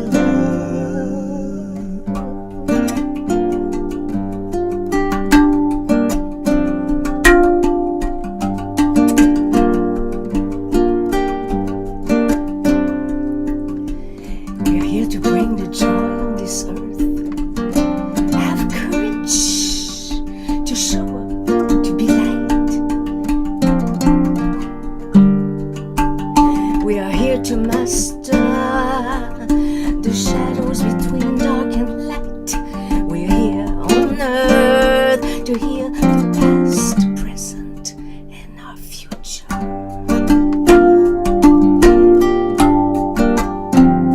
So bring it on. Bring. It's an invitation, a declaration of peace on earth. Here we are. Bring it on. Bringing in the light, bringing in the love, bringing in the light, bringing in the love. En français, amener la lumière, amener l'amour, l'amour, l'amour, amener la lumière, amener l'amour, yeah, yeah, yeah, yeah, jamba yellow, jongumbamba kike we jola yellow.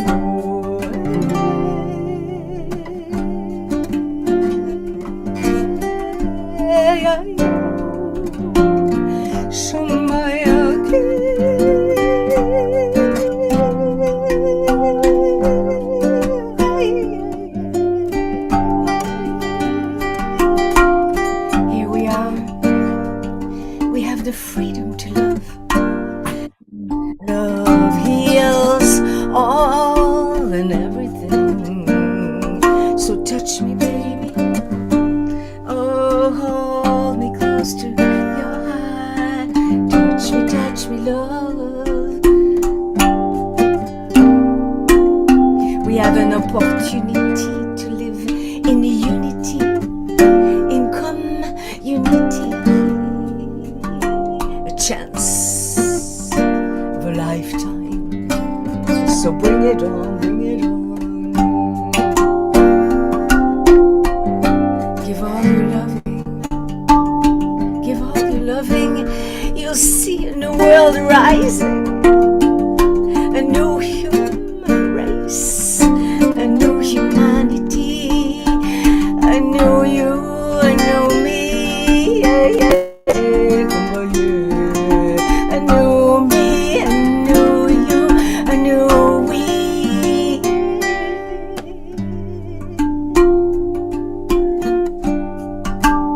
Shangangongedo sembayule.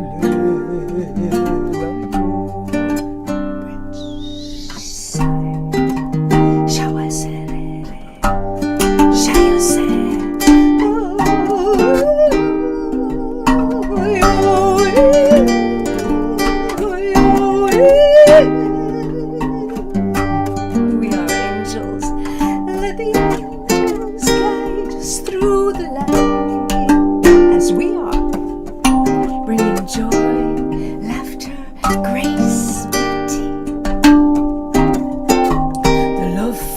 source of the universe.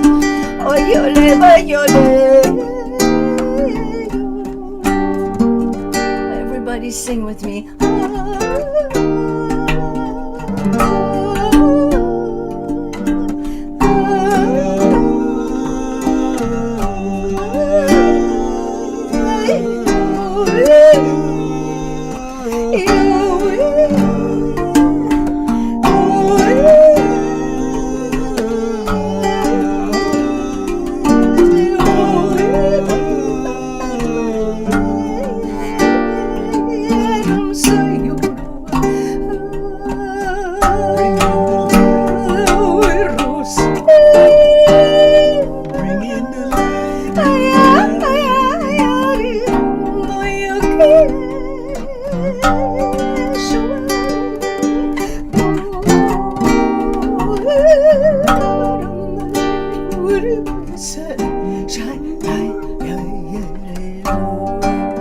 Bring it on.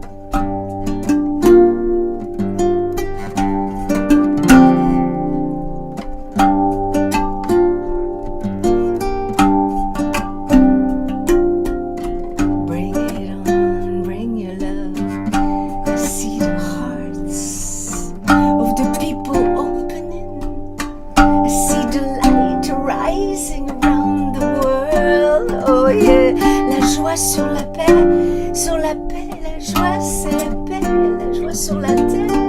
C'est toi et moi, mon frère, ma soeur, ma mère, my brothers, my sisters, mothers and fathers.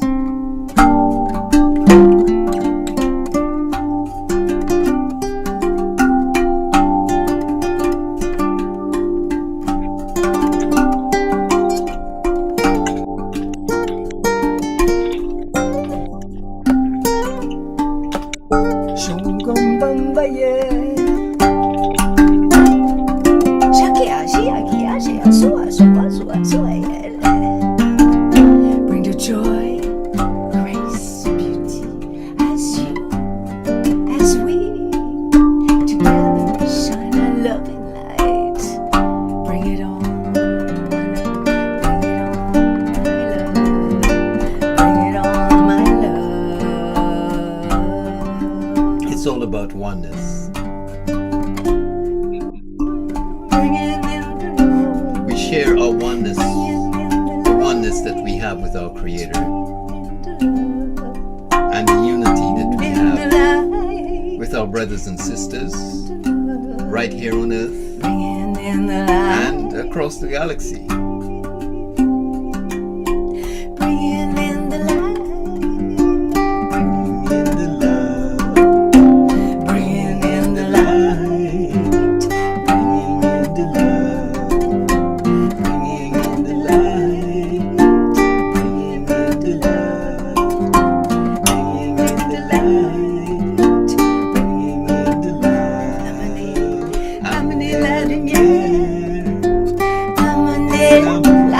L'amour, amenez la lumière, amenez l'amour, bring it on,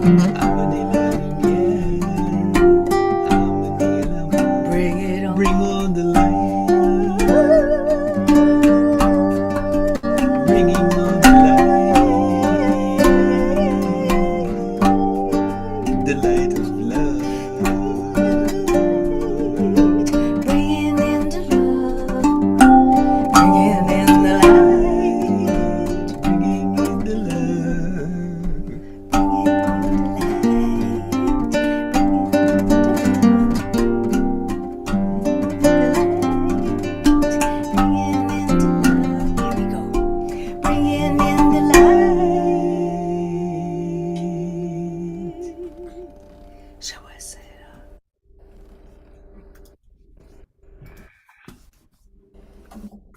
Oh, thank you so much. I'm going to go to gallery view. And thank you for helping us bringing in the light. Perfect timing. And a reminder that you can get the music on Bandcamp if you go to the mystiques1111.bandcamp.com. The mystiques1111.bandcamp.com. www.soulstacematter.bandcamp.com. I'm going to encourage us to kind of shift gears into getting ready for meditation.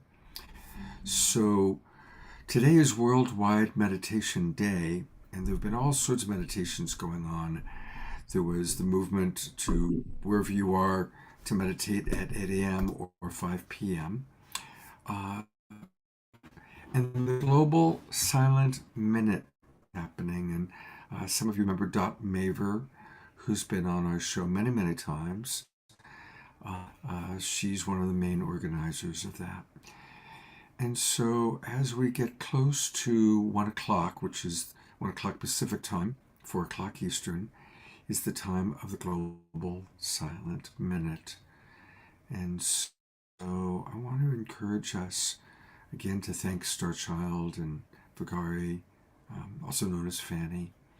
Thank you, Omashar, so much for always just being the best partner I could ever ask for. You just make so many things happen. It's beautiful, and that was beautiful, Fanny. And we just need to create a nice little meditative space right this moment. We have 1 minute to the Global Silent Minute, so let's just take a few deep breaths. Place your hand on your heart. And just imagine a beautiful golden sun expanding in your heart, and it's expanding out to your throat and your solar plexus, and expanding out to your third eye and to your sacral. This golden sun is expanding out to your crown and your root, and feel your whole body now being in the center of this golden sun. And as we go into the Global Silent Minute, Scott will tell us exactly when that is. And so just maintain your heart focus, but maintain that the golden sun is encapsulating your whole body, enlivening all of your chakras, all of your wheels of creation, and bringing us into true alignment. So we're almost there. Perfect timing, Omashar. Let's just carry the words that he started us with and go into silence now for about 2 minutes.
So let us start breathing again deeply, and wriggle your toes and wriggle your fingers.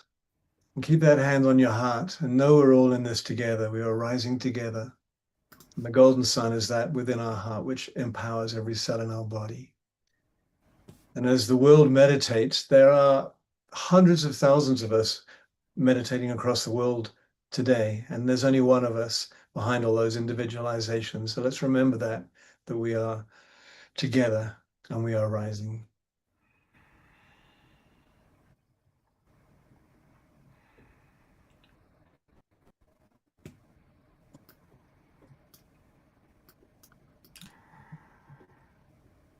Just holding that space for a little bit.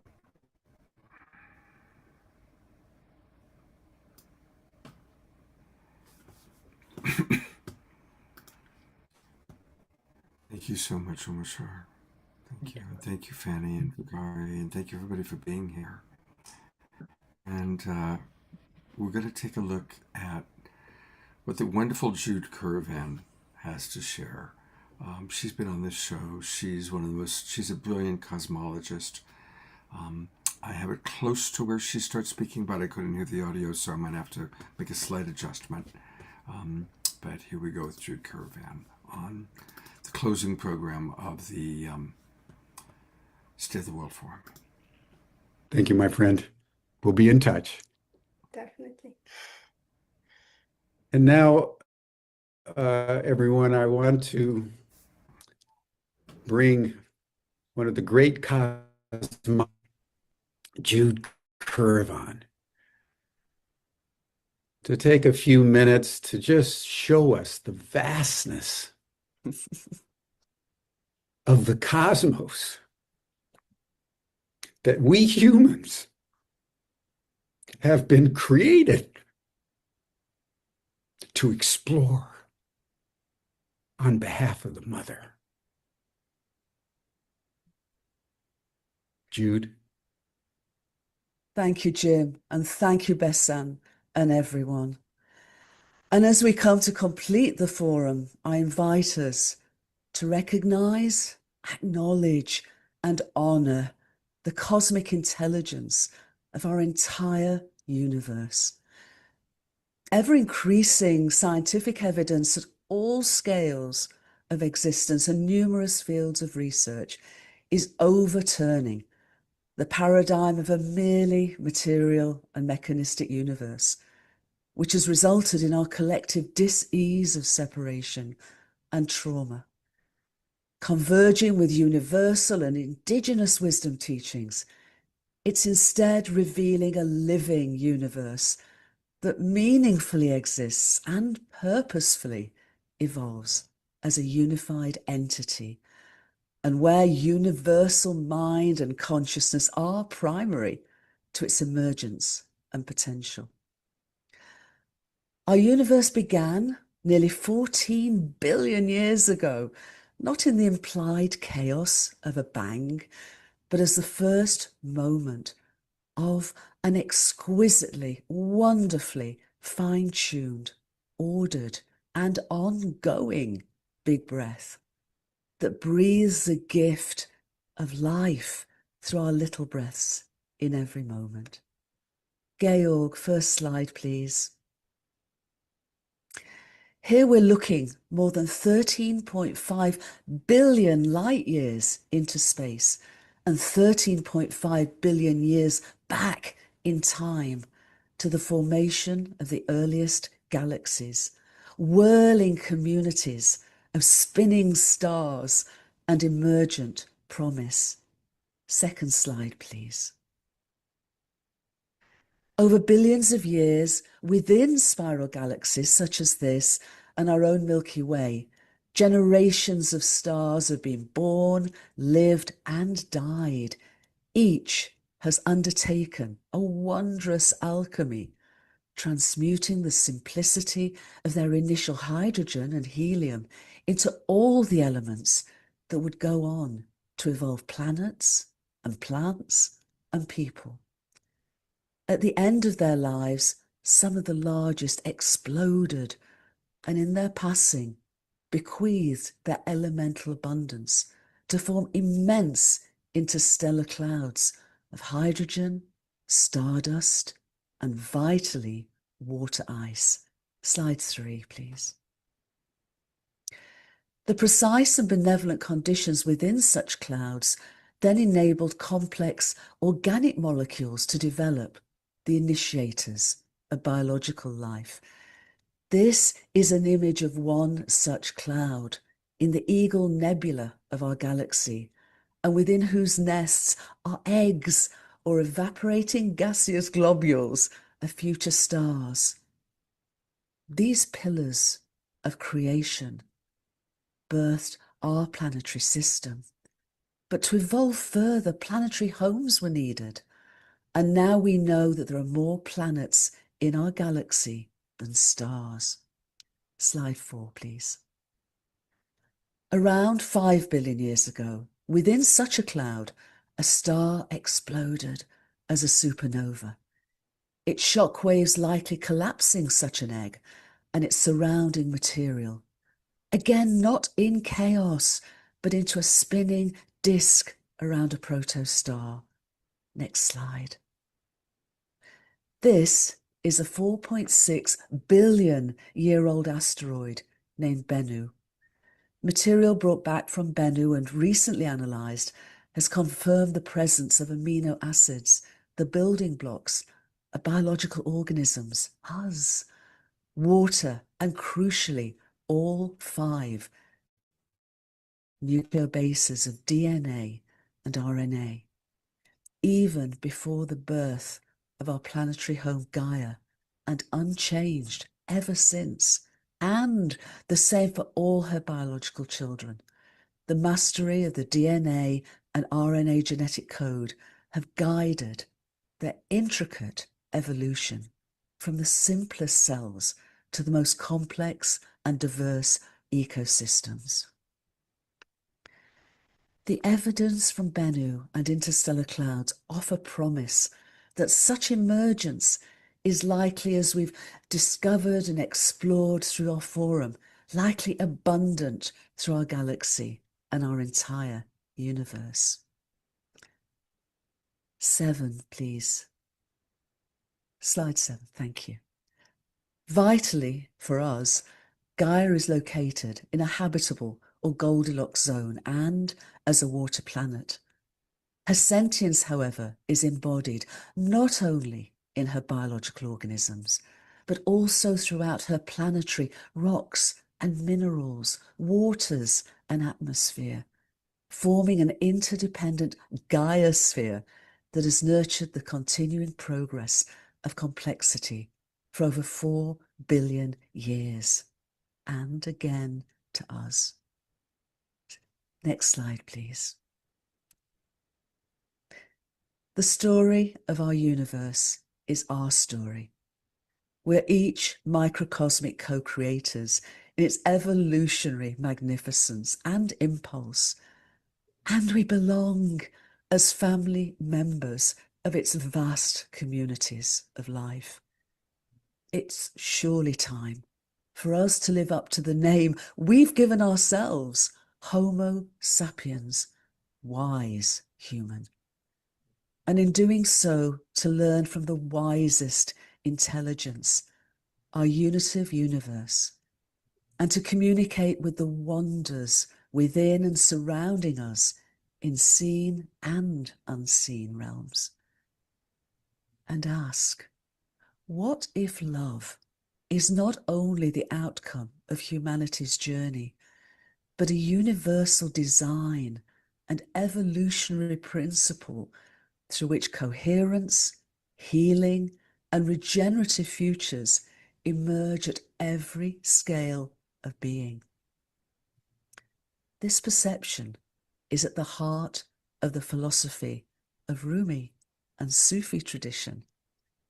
And in embodying unitive love at such intimate, planetary, and cosmic levels is how we can build networks of trust, share a new unitive narrative, heal and remember who we really are, and re-enter sacred relationship with each other and the whole world.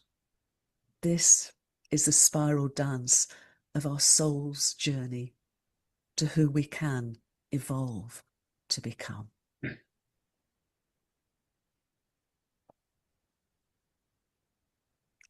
Jim. Thank you, Jude.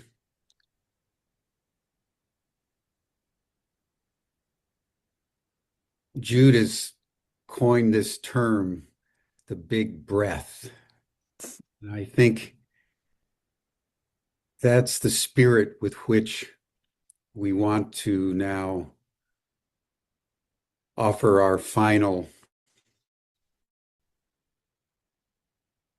homage to each other and to life. Everything that is, from the smallest subatomic particle to the furthest galaxy, whirls. Everything is spinning. That's how time and space manifest.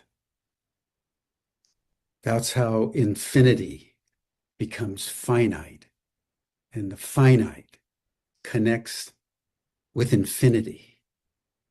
It's through the whirling.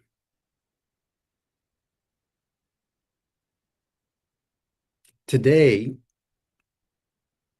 is the day, December 17th, that is known in history as the wedding day of Jalaluddin Rumi, the great Persian mystical poet of the 13th century,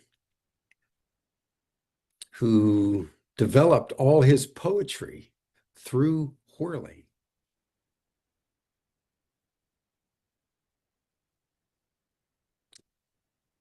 And so it's in the spirit of Rumi, who's the most widely read and appreciated poet in the world, that we now want to bring the 2025 State of the World Forum to a close.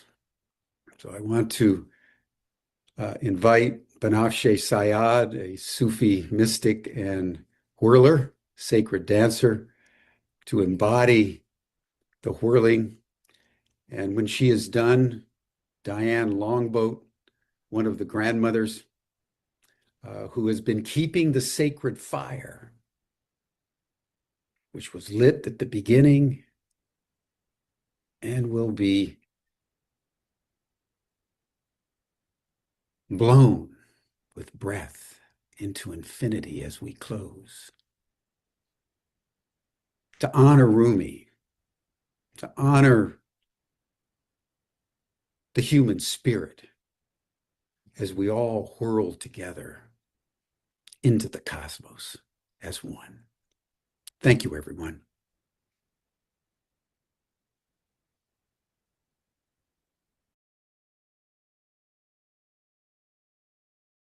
What a blessing to be with you all. Rumi spoke of consciousness as something that evolves from intelligence to intelligence until it remembers itself as one with its source.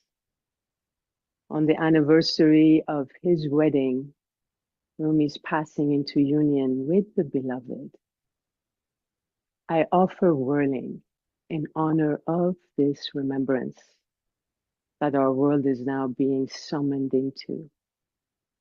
But first, let us hear Rumi's words in Persian, then in English. از جمادی مردم و نامی شدم و از نما مردم به حیوان برزدم مردم از حیوانی و آدم شدم از چه ترسم کی ز مرگم کم شدم حمله دیگر بمیرم از بشر تا برآرم از ملائک بال و پر و از ملک هم بایدم جستن ز جو کل شیء هالک الا وجهه بار دیگر از ملک قربان شوم آنچه اندر وهم ناید آن شوم I died from the mineral state and became a plant. I died from plant life and rose into animal being. I died from the animal state and became human. So why should I fear? When did dying ever diminish me? Once more I shall die beyond the human, so I may lift my wings among the angels. And even from angelhood I must leap onward, for everything perishes except the face of the One. I shall die once again, this time from the angelic, and become what no imagination can conceive.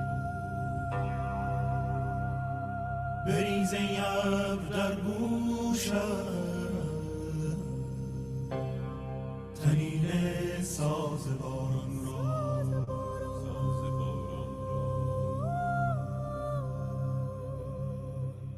برآور از دل این خاک تیره سبزه باغ بهاران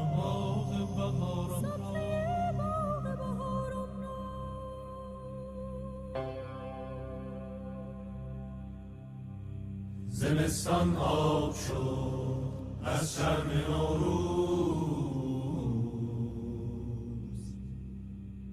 بهاران آمده امروز نوروز نوروز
خوبان محروم برم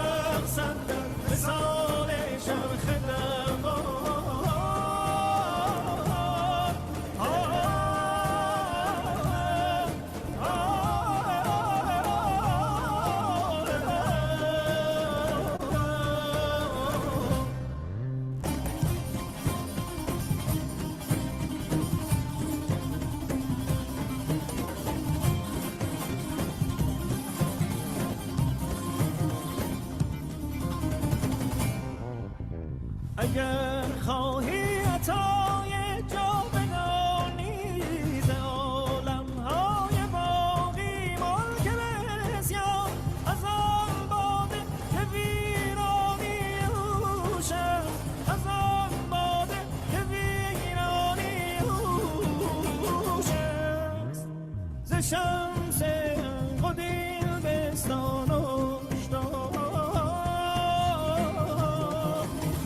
ز شمس حق و دین بستان و هشدار خدا بندانه اسرار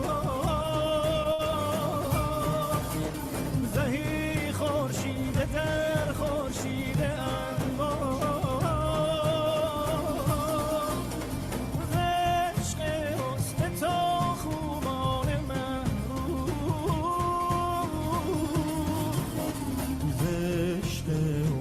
تا خوبان محروم برقصم در مثال چرخ